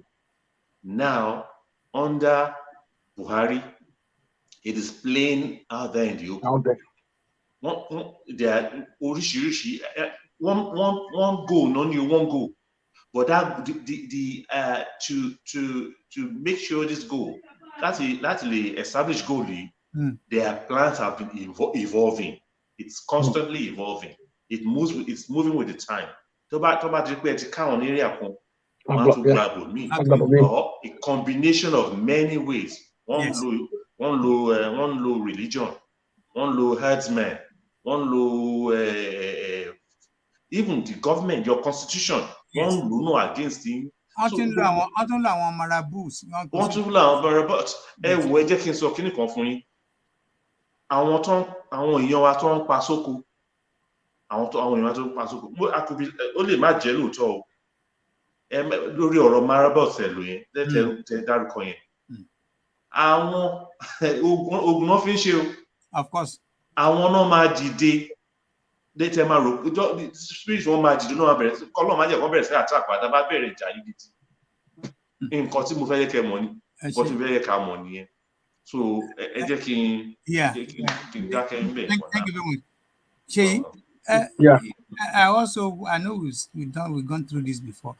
Just take us through, walk us through what are the process and procedure of ìlú kan fẹ́ yapa láàrin ìlú kan. is it where the tell us what is your understanding? What should an average Yoruba man should have in to understand? Kí ló ń láti mọ̀ wípé the project is Yoruba want to leave the union of Hausa Igbo. Yeah? Yeah. And of course, there's a process and procedure. Ṣàlàyé fáwọn èèyàn wa àwọn process wo having listened to Kunle, you've done, in fact, it's even gone 3,000 miles ahead. He has really done a very good analysis of 3,000 miles ahead of yeah, us today. Absolutely. Yes. Very good. He did a very good analysis. I just want you to ordinary people walk through. Yeah. Nǹkan tí most of àwọn èèyàn wa ò mọ̀, they are passionate, which is good. They are passionate. The zeal is there. The urgency of the matter is there. Very good. But the thing is that there was some last time, even before our declaration, middle of the year, I said, before or if today there is an agreement with the Nigerian government that okay, and if we are listening, you have genuine case, you need to go. There is a process and procedures we need to go through. We tell us, okay, bring your negotiating team, because people think, oh, today Yoruba is going and we just cut off from Nigeria like that. It's not going to be possible. I will say that clearly. Adekunle is an international expert, which is not my area, but I did political science. It's not going to be possible like that. They're going to tell us, bring your negotiating team, and they begin to say that, okay, kini afekashi, kini àwọn ìgbésẹ̀ wo ni afekashi, okay, any assets in, assets, okay, demarcation, demarcate territory. It takes time. It's not going to be just one day cut off from Nigeria. It's going to be a time plan of final disengagement from the Nigerian state. So, we ní ètò láti àmàṣe pẹ̀lú àwọn representative Yoruba Nation tàmátì gbogbo abájókòó tá a máa yàn pé okay, ẹ̀rí interim ẹ̀yin lè máa take interim government tó àbá wọn tó bá pé jẹ́ pé ẹ̀yin lẹ́yìn aṣojú wa o lè máa lọ bá Nigerian government negotiate nǹkan báyìí political system ni o. Mo sọ láti jálù ọ̀rẹ́. Ìkànnà leaders sọ pé òun ti ṣe gbogbo ohun tí wọ́n ń ka. Why are you repeating it? Ó ti ṣe ẹnìkan sọ fún gbogbo wa òun ti declare. In fact, àná sí ohun tó ń ṣe lọ́wọ́. Mo ń follow I mean ohun tó ń wíye. Ẹnìkan ti ṣe ohun tó ń wí yìí. Ohun tó dẹ̀ ń ṣe lọ́wọ́ wọ́n kàn rí claim ni. So bóyá kò fi yẹn into consideration. Ẹnìkan ti ṣe ohun tó ń wí yìí. Ẹ jẹ́ kí n wà sincere pẹ̀lú yín. I don't listen to them. Okay. Kí ló dé? I block my ears from listening to anything that is not logical. I block my ears from it. You are repeating what Kunle said. So, until wà logical, kí ló wà logical? Wọ́n ti gbàjọba already. Àwọn kan ti ń jọ́ ti. It is not done that way. It is not done. It is not done that way. If you do that, if it's free, okay, ẹ jẹ́ ká ṣe báyìí. If I want to declare, if they are bold enough, let them just go to race course. Ọkùnrin àwọn jọ kan ní ẹgbẹ́ gbogbo yẹn wá Yoruba Nation ẹbẹ̀rẹ̀ sí lọ sí police station ẹ lé wọn dànù ẹ ṣe kíní kan. Ordinary cantonment tó wà ní Ìkòyí àbí ní ìjọba lẹ́ndé ló wà ní àbí ní Ibarak ní River Beach yẹn. One of the just 50 soldiers, I mean, it's not done that way. It's not done that way. Because they don't Coffee Bababiola example. I don't want to go to that. With due respect, Mr. Seyi Olawode. Yes. Èmi ò wá láti bẹ anybody. Èmi wá láti sọ fún My late mom used to say, everybody heroes happen. Emi ò wá láti bẹ anybody, but màá sọ fún everybody, ẹ yára yín brain, ẹ kúrò nínú fantasy tí wọ́n mú yín wọnú ẹ̀. Àwọn church wọ́n mú yín wọ fantasy pé ẹ máa ṣe báyìí, ẹ máa lọ sí church ọjọ́ tẹ wúlò yẹ kẹ́ lọ sí ibi iṣẹ́, ẹ lọ church ọjọ́ tó yẹ kẹ́ ẹ kúrò nínú fantasy yẹn, ẹ face reality. I am a Christian too. Kí ẹ̀kọ́ máa sọ pé Ọlọ́run ló sọ fún mi, ṣé ta Ọlọ́run kì í bá sọ̀rọ̀? Kúnlé o, Kúnlé, a ti kọjá ibi tó wí yìí, a ti kọjá Ọlọ́run ti. Níbo lẹ dé tí ìdébì kankan lẹ ti kọjá? Àwọn ti deliver, àwọn kan ti gba kínní reclaim ní ẹnu reclaim náà wà ń sìn. Ní kí ló fẹ́ reclaim? Ẹni tó gba kínní ọ̀hún níbo ló wà? Níbo ló ti gbà? Níbo ló ti negotiate? Níbo ló ti negotiate? I totally agree with what Seyi said. I totally agree with it. Kínní kan tí ò sọ tí mo fẹ́ sọ ni pé kì í ṣe negotiation nìkan o.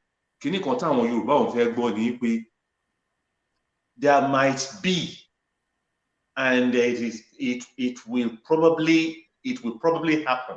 The probability is very high. We are máa jàjẹ́ o. Àwọn Yorùbá ò fẹ́ gbọ́. Ẹ jẹ́ kán máa gbọ́, ẹ máa sọ yẹn náà mọ́. Ọ̀rọ̀ negotiation kọ́kọ́. Ipa aláboyún fẹ́ bímọ báyìí pé àní rí ẹ̀jẹ̀ kò sí bẹ́ẹ̀.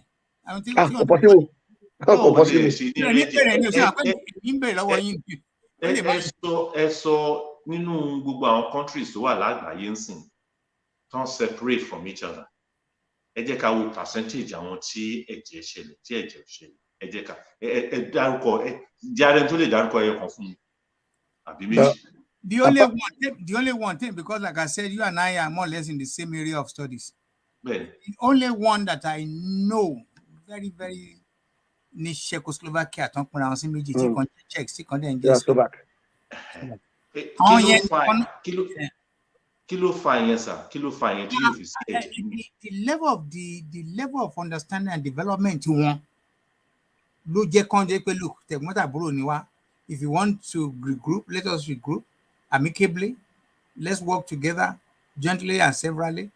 And they are forging ahead because population population in Czechoslovakia tell me 10 million. So but that's get our way and sing. So they are doing very well. And they are doing very well. They are doing very well. Sir, ara nǹkan tó fi ń bà wá lẹ́rù nìyẹn. Ara nǹkan tó fi ń bà wá lẹ́rù nìyẹn. And that is historical. Kíní kan tẹ́ ẹ̀ sọ sà, òun ni pé it started, the negotiation started many years before. Many years. Yes, that's true. Kì í dẹ̀ ṣe pé èèyàn kan ò fẹ́ díyàn kan lọ́wọ́ bíi ti Nàìjíríà. Ẹ ń sọ fún wa pé ẹ fẹ́ pín pẹ̀lú wa, ẹ dẹ̀ tún ń dì wá lọ́wọ́ sẹ́yìn.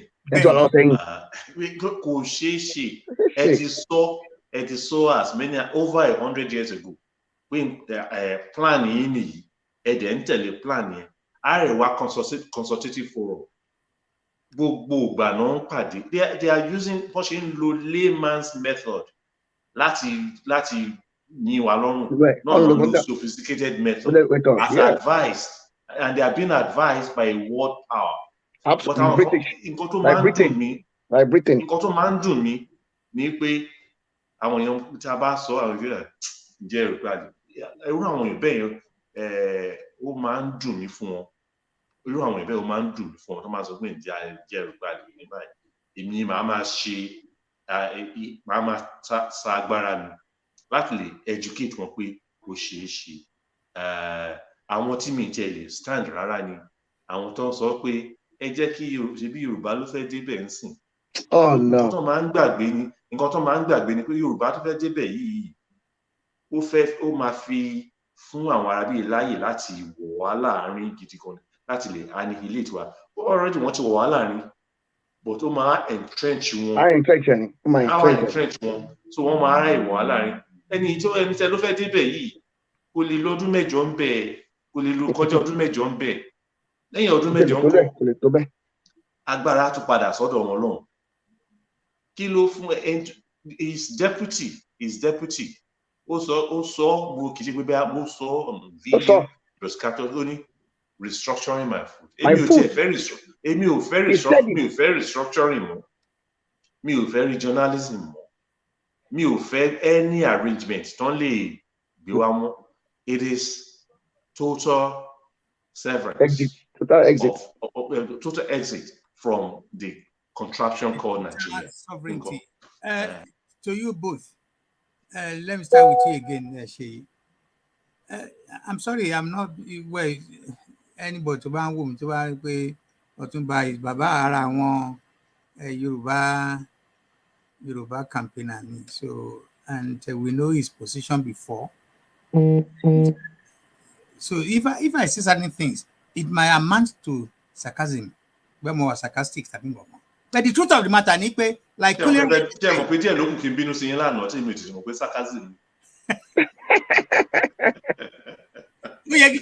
Ó yẹ kí ṣe ti lè sọ fún ẹ.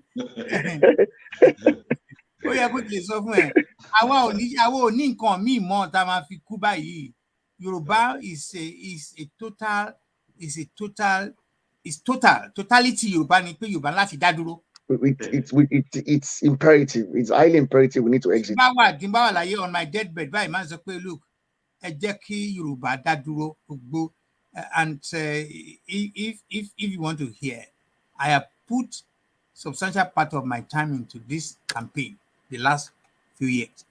Because the truth of the matter, I'm one of the people that heard about this 35 years ago. I have a friend, he was you know him, Alagbas. He's about 3 months older than me. And he was at my 40th birthday in Louis, the UK. And I have 40 years now.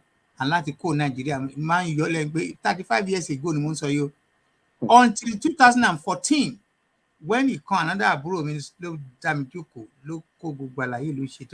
I've always believed that I try share pẹ̀lú àwọn people yìí. But I discover pé, oh my God, mọ̀mí sápẹ̀rẹ̀ ni arrangement ẹ má bínú ojú mọ̀ anyway. There's no another way than pé ká gba Yorùbá wa total. Oore tá bá lè ṣe fún wọn, á ṣe.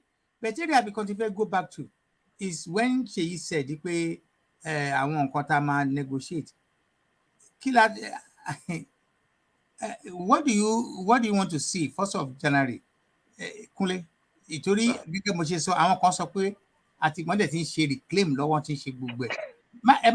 Listen, I don't mind how anybody want to see me because mo pé wọ́n ti mọ̀ pé bàbá Yorùbá nation ni mí, and at the end of the day whatever I'm saying gẹ́gẹ́ bí Kunle ṣe sọ, I rather say the truth. I feel hot. It hurts me.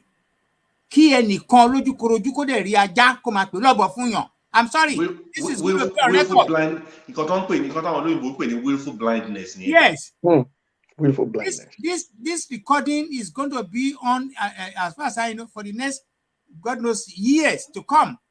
At this time of our Lord, kí ara wa kó dẹ̀ máa wo ṣùṣù kó máa pè ajá lọ́bọ̀ fún wa. So you are saying you are reclaiming, you are doing this. So that means by January 1st, all the 6 governors, tell me 8 governors, not FVC, are they going to be Yoruba governors? Are going to be taking direct? Sheyi, so it's okay. Then I go back to Kunle again. Well, what you saw, how they want to do it, I don't know. Maybe angels will have to come down and do it for them. I don't know. I don't want to. But the thing is that when we look at practicality of the situation on ground doesn't show that it's going to be possible. I don't know how they are going to do it. So well, maybe we should wait till the end of. As someone said, let's wait till 31st of December, excuse me, or 1st of January to see what's going to happen. But it cannot be just like that. Even no matter okay, my law, it's not good to be just abruptly stop. No, it's not good. We might take process. We might take our steps that let it go through. Kunle, do you agree with him? I want disengage totally. Me agree totally.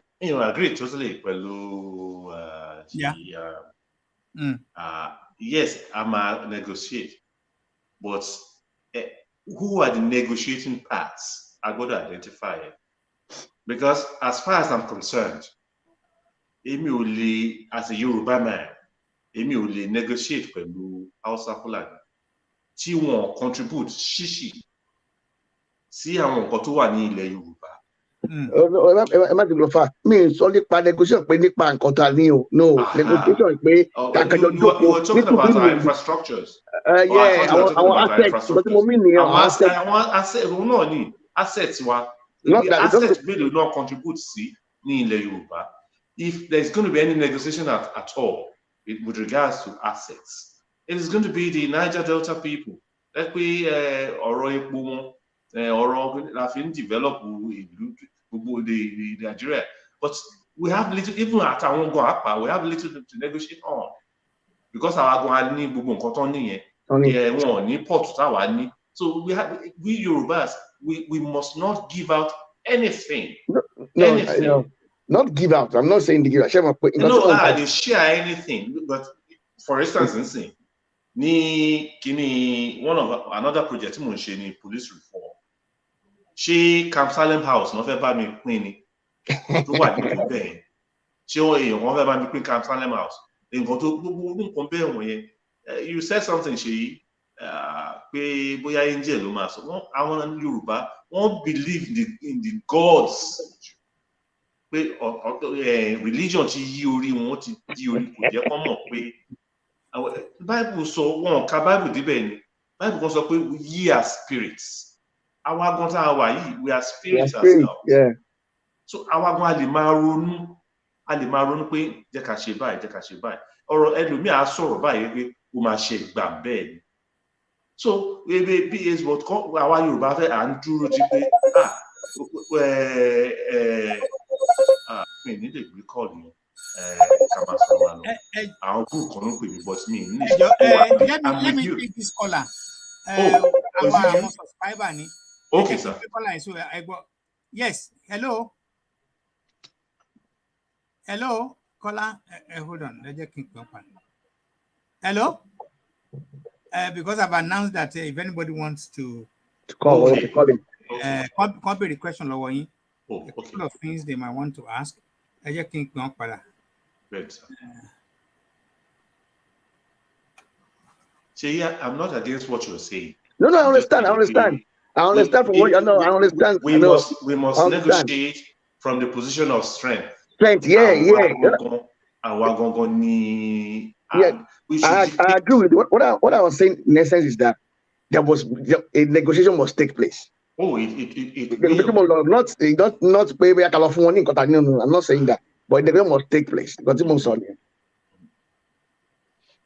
Yes, I agree. I agree with both of you, but at the end of the day, there's one or two areas that I want to hold on. Let me. Hello, phone is in. Okay, Ekalema. Okay. Ẹ jọ̀ọ́ bóyá kẹ́ pè padà kó lè lọ straight lórí internet ẹ pè padà ẹ jọ̀ọ́ mà. Ṣé ẹ jẹ́ kó padà so we can. It's all right. So she's going to ask a question. He's also a blogger. I mean, a media presenter. Okay. Few responsive, not only share. Hello, ma. Hello. Okay, clear that. Yeah. I'm going so clear, man. Okay, I'm going. Ẹ káalẹ́ mo kí yín o. Ẹ kú iṣẹ́ ìlú o. Ájúṣe gbogbo wa o. Ẹ káalẹ́ ma o. Mo ń gbádùn conversation yín yẹn. Mo gbọ́ àwọn nǹkan tí ẹ ti sọ sẹ́yìn. Mo dẹ̀ tún gbọ́ ìtẹ́ tó sọ lọ́wọ́lọ́wọ́. Ṣùgbọ́n nípa pé ká tún jókòó pé pẹ̀lú àwọn pípù yẹn sí àwọn alàgbà ló sọ yìí. Ṣé ẹ lérò wípé àwọn pípù yìí lè jẹ́ kírú nǹkan bẹ́ẹ̀ yẹn kó ṣẹlẹ̀? Torí àbí kan fi wá sílẹ̀ ká lọ lẹ́rọ̀ pẹ̀lú gbogbo nǹkan tó jẹ́ pé ọ̀dọ̀ wa níbí báyìí. Mo gbọ́ àwọn nǹkan tó jẹ́ ọ̀dọ̀ wa ní àwọn nǹkan wọ̀nyí pọ̀ sí. Ṣé wọ́n lè fi wá sílẹ̀? àti pé ẹni tí wọ́n sọ pé ká jẹ́ kán ṣe wọ́n bá débẹ̀ wọ́n á gbàgbá wọ́n á gbà wo ìjọ pọ́síbù pẹ̀lú èèyàn tí wọ́n fi tì wọ́n yìí tó jẹ́ igbákejì wọn.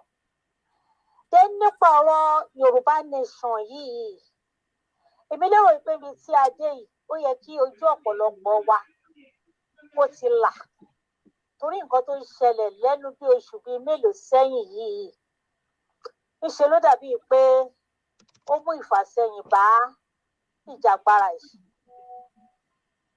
èèyàn wọ́n ní tí a bá yọ pínpín lójú àfihàn ojú àwọn èèyàn wa wọn rẹ́dì láti sọ òtítọ́ ọ̀rọ̀. Ẹ rí i pé àwọn kan tó bá sá lọ báyìí o tó wà lọ́dọ̀ ẹ̀ wọ́n á tún sá padà tó bá tún rí i pé èèyàn kan tún ti bú wọn wáì tá a lè fi ẹsẹ̀ wa múlẹ̀ ká sọ òtítọ́ pé ẹni tó wá yìí ó wá fi búrẹ́dì kó wa lẹ́bẹ̀ jẹ ni a kì í sọ síbẹ̀ ká kú síbẹ̀. A rí gbogbo nǹkan tí ó sọ yìí the same thing ló ń repeat. O ò dẹ̀ fẹ́ bá àwọn tí o bá níwájú ṣe báwo nìyẹn ṣe fẹ́ possible. Up till now àìtúrọ̀ wọn tó tún jẹ́ pé wọ́n tún tẹ́ èyí tó ṣe wá tún bí mi nínú sí ni wípé níbi tó ṣe dé àwọn tí ò bá sọ̀rọ̀ ẹ̀ máa fẹ́ pàṣẹ nǹkan tí ò ṣe ń pàṣẹ. Ẹ gbé fọ́tò bàbá ẹ gbé tì í ẹ gbé sí gbowó ẹ gbé tì í ẹni yóò dẹ̀ bá wọn ṣe pọ̀. Ṣé irú láti rédèrèdè rọ̀bọ̀rọ̀bọ̀ yìí náà ni a tún fẹ́ lọ kó wọn ní unity. Ohun tí ò bá èmi lérò pé nǹkan tí ò bá ti jẹ́ òótọ́ ẹ jẹ́ ká tètè máa kọ́ nísìn. Because àwọn èèyàn ń wo gbogbo ìrìn àjò yìí pé ṣọ́wọ́n eléyìí náà la fẹ́ tẹ̀lé. Bí nǹkan ṣe lọ ìkòkò bọ́ sí. Ẹ wo rálì tó ń ṣe lọ́wọ́lọ́wọ́ yìí. Ó sọ wípé tòun ni kóun declare. Kò sí ọ̀rọ̀ rálì ní tòun àwọn tán náà máa ṣe rálì náà máa ṣe rálì. Kí ló bẹ̀rẹ̀ rálì sísìn? Ó tún ti woro mọ́ pé wọ́n ti ń ṣe ó tún ti fẹ́ gbogbo ó ṣe jẹ́ kí nǹkan táwọn èèyàn bá fẹ́ ṣe ni wúmà yìí máa ń fẹ́ máa kí ni máa lò fún nǹkan báyìí ló máa ń fẹ́ gba ògo lọ́wọ́ Ọlọ́run sí. Ìṣọ̀pá. Ó máa ń fi Ọlọ́run tàn àwọn èèyàn. Ta ni ò ní Ọlọ́run ẹ̀ tó ń sìn? Ta ni ò mọ̀nà tó fi ń gbà sin Ọlọ́run ẹ̀? Èmi Olúwa ló ń jẹ́ bẹ́ẹ̀. Wọ́n ní èmi ni Ọlọ́run má ṣe bẹ̀rù. Téèyàn kan wá sọ pé Olúwa ní pé ó ní òun èsì ẹni tí ò fẹ́ràn sí onígbéraga. So ó ṣe wá jẹ́rú onígbéraga báyìí làwa kan wá tún là ń tẹ̀lé. Tó bá ṣe jẹ́ pé wọ́n fi oògùn mú àwọn pípù yìí sójú wọn ò tí ì tó lànà. Wọ́n mú èèyàn kan ní Kòòdú ní lásìkíní. Olóyè Ìgbòho lára àwọn tó tẹ̀lé Olóyè Ìgbòho ló láti tún sọ̀rọ̀ láti ibẹ̀ tán fi fẹnu ìsílẹ̀. Ẹ wá gbọ́ o ẹ̀yin tẹ̀yìn tẹ̀lé tẹ́yìn tí bá ṣẹlẹ̀ sí yín ẹ má expect wípé wọ́n máa pe àwọn mídíà tó wà ní bíbá àbí Ìgbòho àbí àwọn bàbá kan wá bèèrè yín gbogbo ẹ̀yin tẹ̀lé ń sọ̀rọ̀ burúkú sí bàbá Akíntóyè tẹ̀ ń sọ̀rọ̀ burúkú sí Ìgbòho ẹ sọ máa ké lórí yín.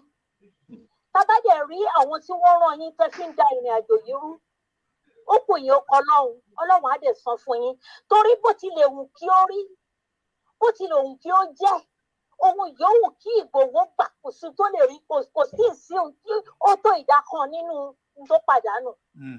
Àwa náà gbowó tí Ìgbòho bá gbowó ńkọ́ lọ́wọ́ èèyàn kan tí bàbá Akíntóyè bá gbowó ńkọ́ wọ́n fi ọ̀nà wọn sílẹ̀. Wọ́n wà níbi tí wọ́n gbé wà yẹn lọ́rọ̀ rẹ̀ kankan lẹ́nu ẹ̀yọ́ ọmọ tí kinní kan ò bí. Ẹ ṣé mà thank you ẹ ṣé bàbá mi. ẹ ṣé mo dúpẹ́ lọ yín mà ẹ kú gbà gbogbo àwọn màmá wa àwọn pìrìsẹ́ńtà làwọn náà so wọ́n ní program tó ń pè ní kí ló ṣẹlẹ̀. Kúnlé, you heard from a Yoruba woman that's so passionate about gbogbo tá à ń sọ. Not that pé bóyá mo mọ̀ pé méjèèjì Yorùbá ní ibi what I brought together tonight òun ni rationale serious critique tàbí tá lè sọ tọ̀rọ̀ síta because woman yẹn rí fásí pé kí tá sọ tọ̀rọ̀ kí ló táwọn kan ṣì ń allow ara wọn to be used as momos because like you said Kunle, here we have the reality, the way things are.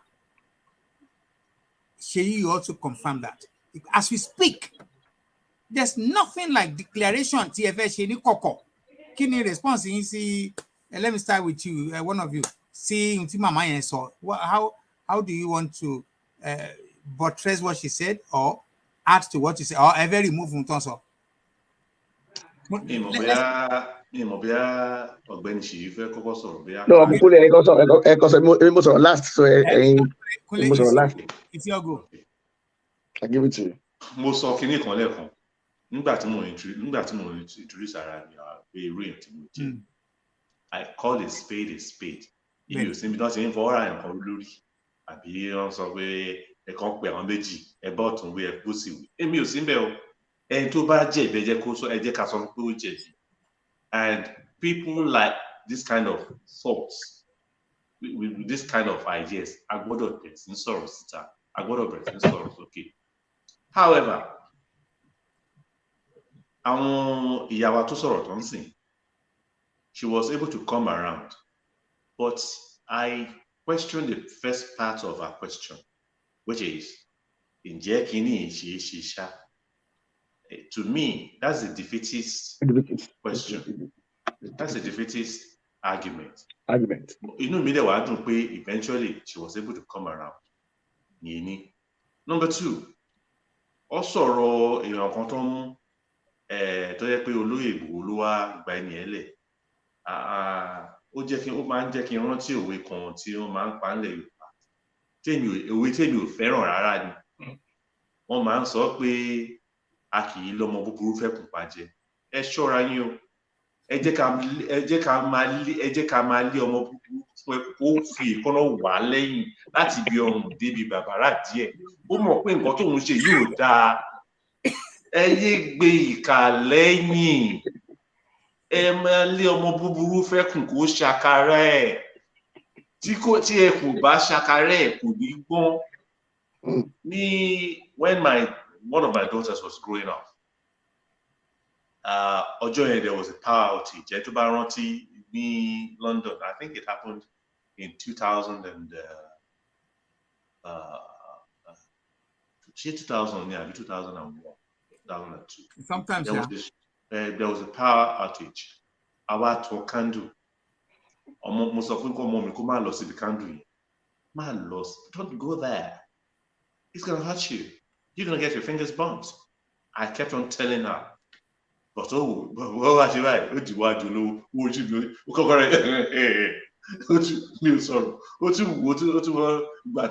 But you are Julia, what Benuje, and that was what I told you. But kí n sáré gbé kúrò ńbẹ̀ ló fẹ́ kú wájẹ́ ọmọ kíní kan àbọ̀nsá ọmọ ní ṣùdí bẹ̀bẹ̀rẹ̀ kíní kan. I don't believe in it. Tí ọmọ Ṣèyí bá ṣèdí bẹ̀bẹ̀rẹ̀ tí ọmọ tèmi náà ṣèdí rẹ̀ nínú pé ìlẹ̀kẹ̀ yẹn máa fi tọmọ Ṣèyí jù tèmi lọ. Ẹ fún ọmọ Ṣèyí kó lò ó. Gbogbo àwọn òwe tó ti ṣe kíní ẹ jẹ́ ká let's call a spade a spade. Àwọn tí ọpọlọ ní ìmọ̀ ọkọ tó ń ṣe ọpọlọ àwọn èèyàn wa. Téèyàn kan á máa sọ ìsọkúsọ tí ẹ dẹ̀ máa gbé sórí ẹ máa nǹkan tí it is not even probable. Talk less of possible. Kò wà probable. Talk less of impossible. Ẹ̀dẹ̀ lórí pé kíní àwọn nǹkan tí ìyá wa sọ yẹn pé ó ṣe wá jẹ́ pé rally tán ṣe ń sọ ló ṣe bá glean from. Tí a bá fẹ́ tí ìmúfà fẹ́ sojú àwọn ẹ̀kọ́ máa ló fẹ́ jí àìdí aláìjí àì. Of course. Olè jíjà nìyẹn. Usurping. That is intellectual. You are stealing intellectual property. Property, yeah. Stealing intellectual property. Èèyàn ti ṣe nǹkan tó ń de ṣe wá sọ pé ìgbìmọ̀ Ọlọ́run bá sọ ìgbìmọ̀ dẹ̀ ti ṣe nìyẹn ìgbìmọ̀ dẹ̀ ti sọ nìyẹn. Stop all that nonsense. Hold on again. Hold on. Nǹkan wà tí mo fẹ́ sọ láfikún màá dúró kẹ. Hold on. Ẹ jẹ́ kí hold on, caller. Ẹ máa sọ̀rọ̀ lọ Alàgbà Kúnlé. So hold on.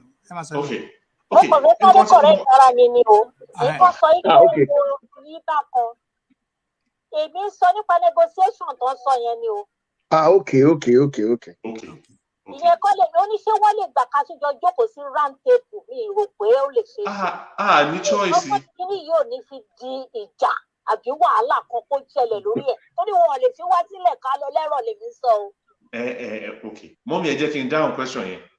Cherry politics ìjà orí table ló ti máa ń bẹ̀rẹ̀. Orí table náà la máa parí ẹ̀ sí. Ibẹ̀ náà la máa parí ẹ̀ sí.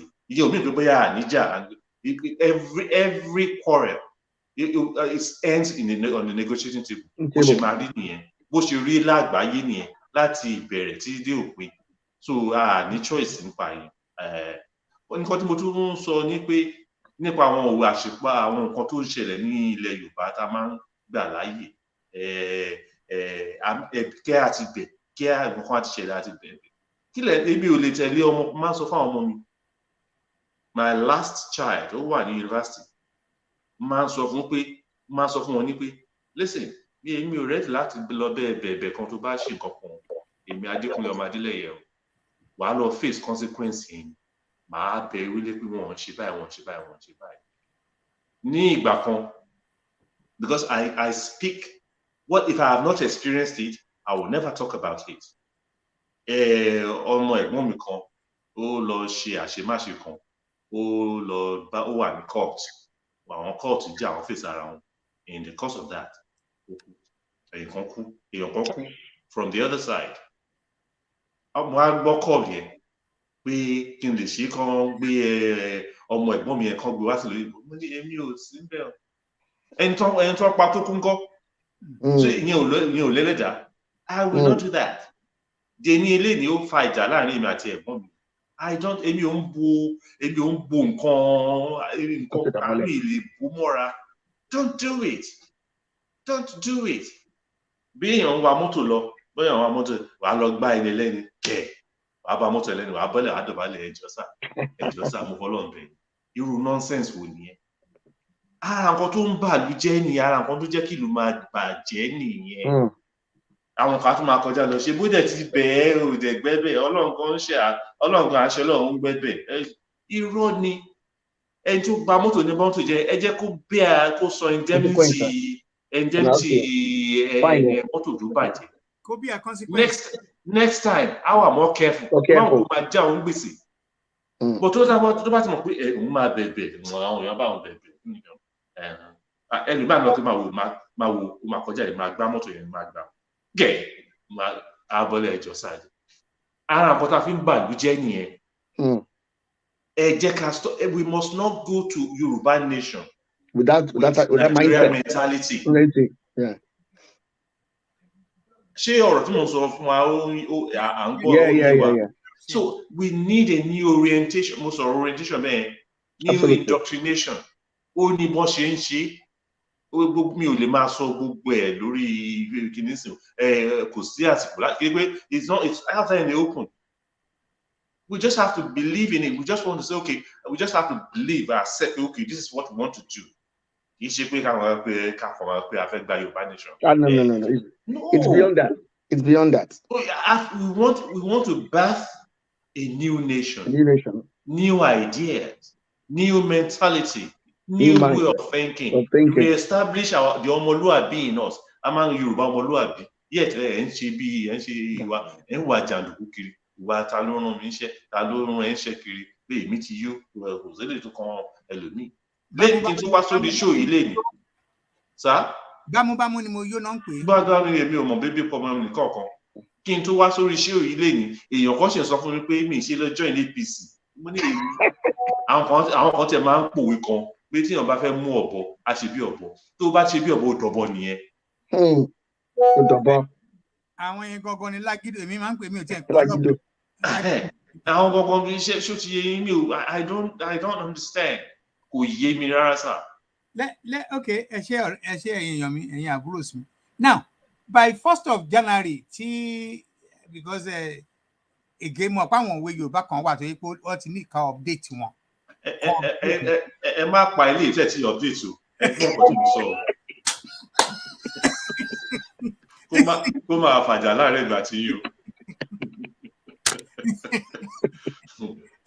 Because I must confess, eléyìí hàn tí update ẹ̀. Ó yẹ pákà gbọ́ bóyá ó sì lè remain the same. Because a lè ní ó máa rí bẹ́ẹ̀ kó má lọ rí bẹ́ẹ̀. A lè máa sọ pé kò ní rí bẹ́ẹ̀ kó lọ rí bẹ́ẹ̀. So tó bá di 1st of again Kunle the question goes to both of you. Tó bá di 1st of January. Tó yẹ pé supposedly governors mẹ́jọ náà ń kà fún wa sí mẹ́fà. Ká ní òkè ká ṣe start with 6 pé àwọn governor mẹ́fẹ̀ẹ̀fà yẹn sì wọ́n ti remove wọn àwọn Yorùbá governors ló wà bẹ́ẹ̀ kí ni clear máa ṣe. Ẹ jẹ́ kí n dáhùn pẹ̀lú Bible. Èmi ò má fi Bible kọ́ mi lọ́rùn. No, it is what everybody can relate with. It's what everybody can. The Bible says, you don't put a new wine in an old wineskin. You don't put a new wine in an old wineskin. What old wineskin is new wine. In the same token, the Bible also says, you can't patch an old cloth with a new cloth. So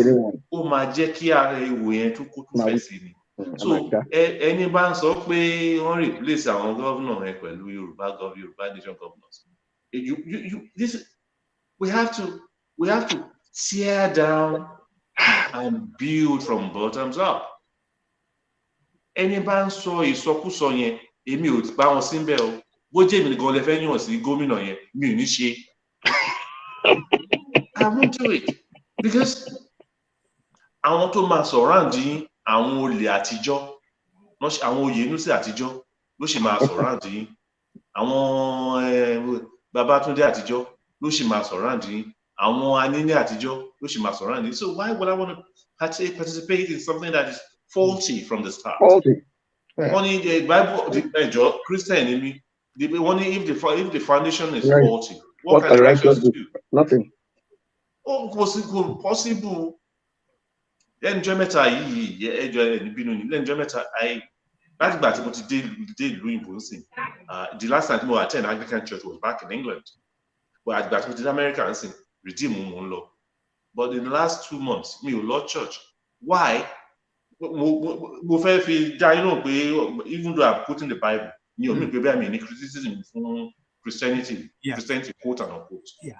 And Jemeta ní church tí mò ń lọ wọ́n ní redeem tí mò ń lọ wọ́n sọ pé break yìí wọ́n ní ká break yìí Nàìjíríà má break up kàn wá ní pé church tèmi ń lọ tèmi dẹ̀ fẹ́ jẹ́ ká break up ẹni kí n máa gbàdúrà kí Nàìjíríà má break up bí mi ṣe lọ church.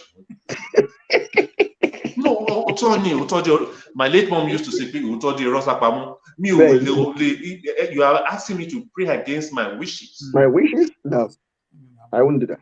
You are asking me to pray against what the majority of Yoruba people want. Yes. Sheyi, again, I want to repeat. Tó bá di January 1st, tí Obole ní not to change Muritala Muhammed Airport. Mo ń tán lè pe àti ẹ̀lẹ́sọ náà, ẹ má jẹ́ pé èmi ò lè fọ́ká mi lè sọ. Ní Adekunle Adeleke Airport. Mi ò fẹ́.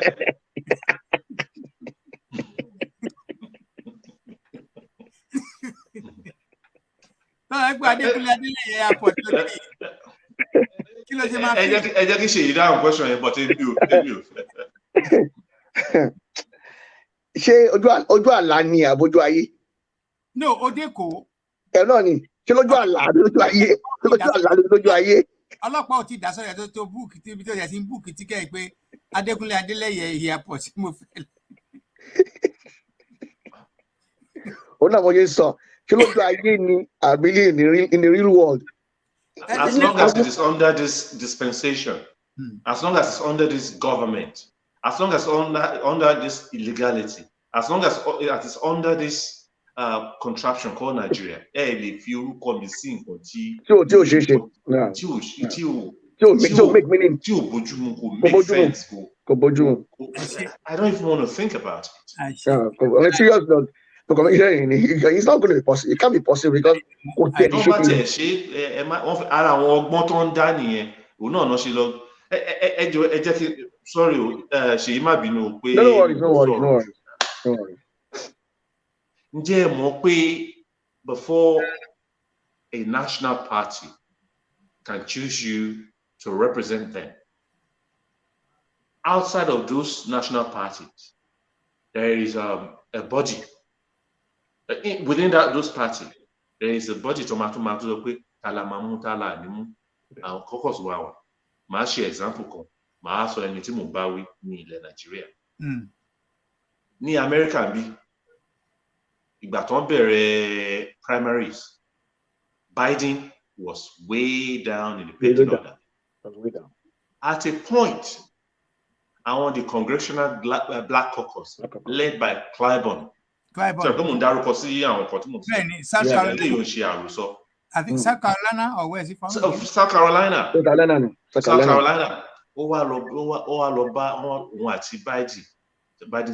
meeting. Okay, you are not doing well in these primaries. You are not doing well. Very clear. You are not doing well in these primaries. But if you really want to become a presidential candidate, you probably are the best hope to beat Trump. But you can't beat Trump if you are not a candidate. You must promise us your deputy must be a black person. Negotiation here. Benny. Yep, 100%. They accept. They mushe. But I need to be the president.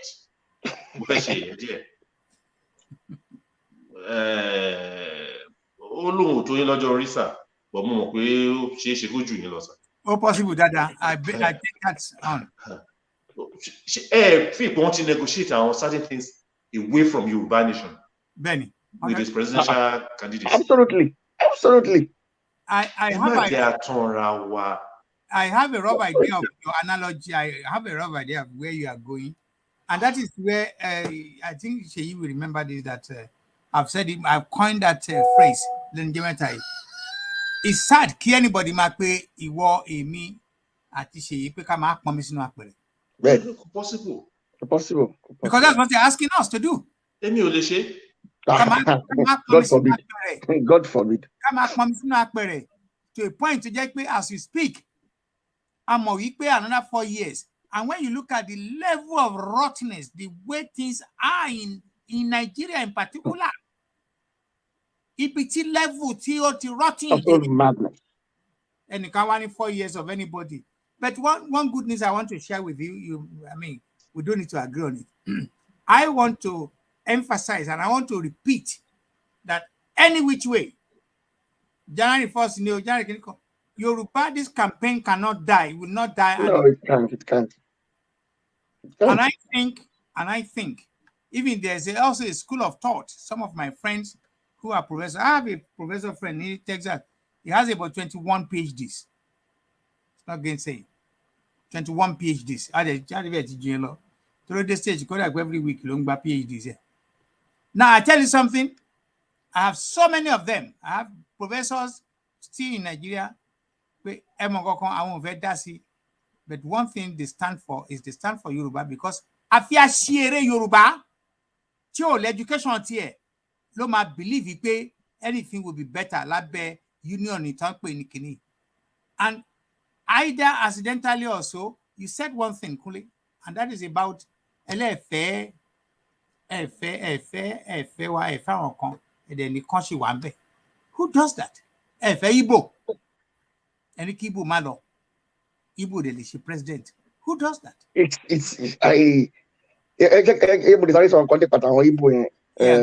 I always feel bad for the Igbos, and they've not been well treated in Nigeria. Maybe partly fault of theirs and partly the fault of the Nigerian state. But the thing is that they've told the Igbos that we don't want you. And I still don't understand what they are waiting for. You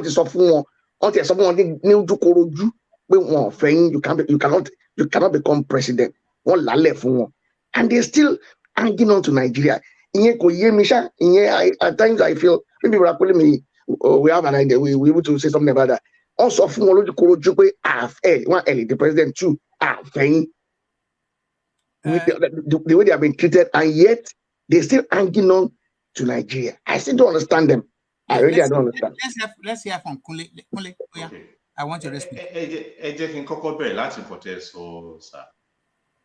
Màá padà sórí question tí ṣe ìbéèrè yẹn. Lójú tí what you said is good news. The campaign must not will not die. It cannot die. Okay. To me, that's not good. What's good about the news? No. I know. Our question is pé tí commercial election 2023. What is good about the news? In we must demand it. We must fight for it. We must take it. We must believe in it. It's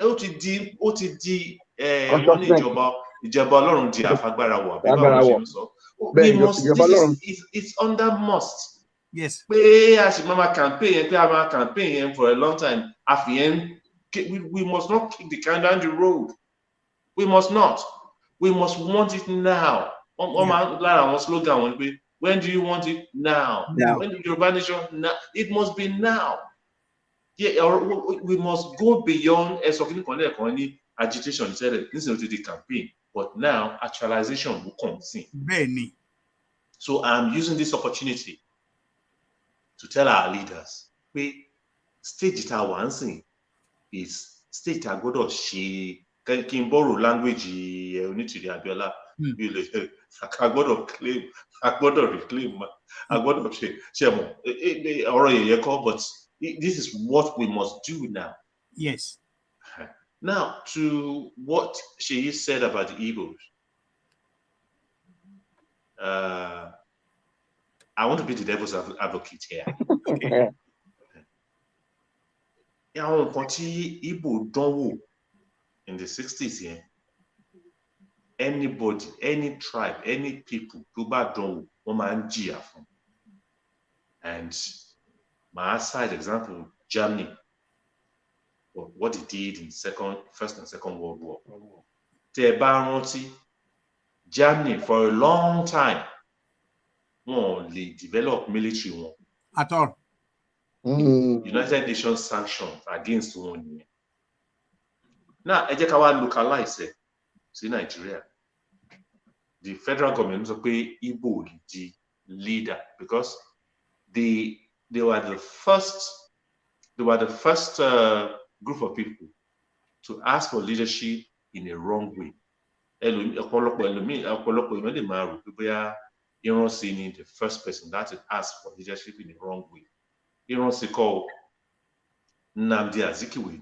Ben. Can it be Nnamdi Azikiwe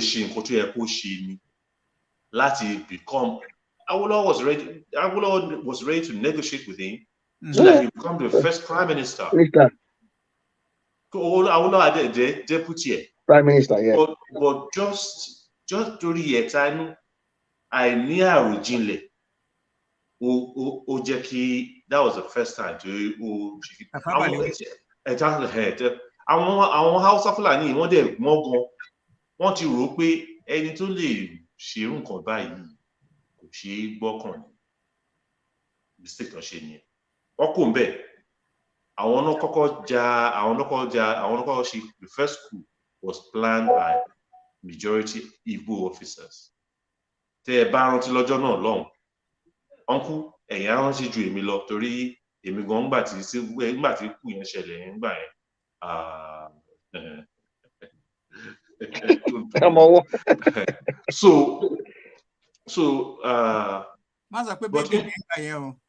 baby ni mi sir baby ni màá jẹ́wọ́ baby ni mi sir so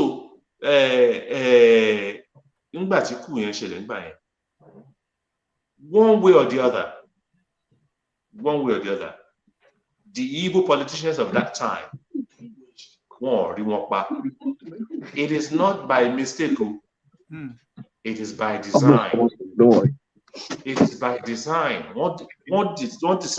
So but Hausa Fulani leader ẹ pa gbogbo wọn tán ẹ̀yẹn lọ bẹ́ẹ̀ ẹ wá sọ pé kí ìyà má jẹ yín fún nǹkan bẹ́ẹ̀ tẹ́ dánwò yẹn, ìyà jẹ wọ́n. Kò tún tán síbẹ̀ o. When the civil war now started, lo ọpọlọ yín àti the mega resources tẹ́ ní láti fi maintain enclave yín, ẹ wá ń bọ̀ gàtàgàtà, ẹ kọjá Delta, ẹ kọjá Midwest at the time, ẹ kọjá Midwest, ẹ dé Ọ̀rẹ́. Àwọn èèyàn máa ń ó lè kú ìjà Ọ̀rẹ́ yẹn, àwọn èèyàn rí kàánú ìwé ni, but ó lè ìjà Ọ̀rẹ́, àwọn tó witness ẹ̀ nígbà yẹn, àwọn tèmi mọ̀ tó jù mí lọ tó witness ẹ̀ nígbà yẹn, wọ́n ní ó lè kú really ìjà Ọ̀rẹ́. Àwọn èèyàn rò pé bóyá literary work, wọ́n rò pé bóyá literary work ni ìjà Ọ̀rẹ́ yẹn gidi ó ṣẹlẹ̀. Ẹ ti fẹ́ Déjẹ̀bú, ẹ ń bọ̀ lÉkòó. Kí lẹ rò pé àwọn Ìgbò fẹ́ ṣe yẹn? Wọ́n fẹ́ wá gba ilẹ̀ Yorùbá mọ́ tiwọn ní ojú kòkòrò. So máa ń fẹ́ fàsìkò sọ fún àwọn tó rò pé bóyá káwa àti Ìgbò ká lẹ̀pọ̀ ká ṣe kíní, ẹ jọ̀ọ́, oko bàbá ẹni kì í tóbi kó má láàlá. Èmi lè pa òwe yẹn because òwe yẹn ṣì wà relevant. Àti lè modernize òwe yẹn. Oko bàbá ẹni kì í tóbi kó má láàlá. So according to international convention, àwọn Ìgbò gbọ́dọ̀ jẹ ìyà fún nǹkan tó ń ṣe yẹn gbà yẹn.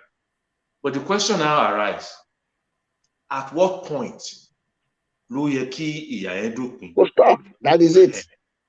So ní Germany nsìn, for some years nsìn, wọ́n ti ń develop military to wọn. Their military is even one of the best in the world right now. Yeah.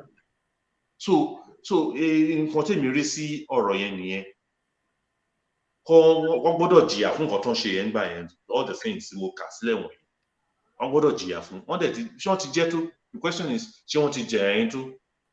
I no longer care because I just want my Yoruba nation. I know. Thank you. Because of time, the biggest threat when I do this show is time. Okay. Mo ti ní kàn bá mi bẹ̀ irọ́ àtakú lóhùn ni tọ́wọ́ bá ti ń lọ sókè báyìí ó máa ń lọ kí padà sẹ́yìn. It has been I want to dúpẹ́ lọ́wọ́ gbogbo yín, mo dúpẹ́. Like I said, I did about 10 minutes talking to myself before you came in. And that was when I announced that anybody who ever participate. It's a thing of joy for me. Again, like I said, every time I make reference to people of my age, I'm sure it's not because of a bank.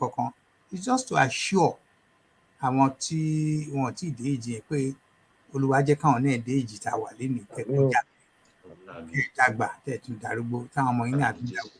So and it's also gives me a lot of pleasure when I have collection of people like you. I'm not patronizing you. Our discussion today on this platform, on this program, says it all. And when I have someone like here, we talk virtually every day. Ẹ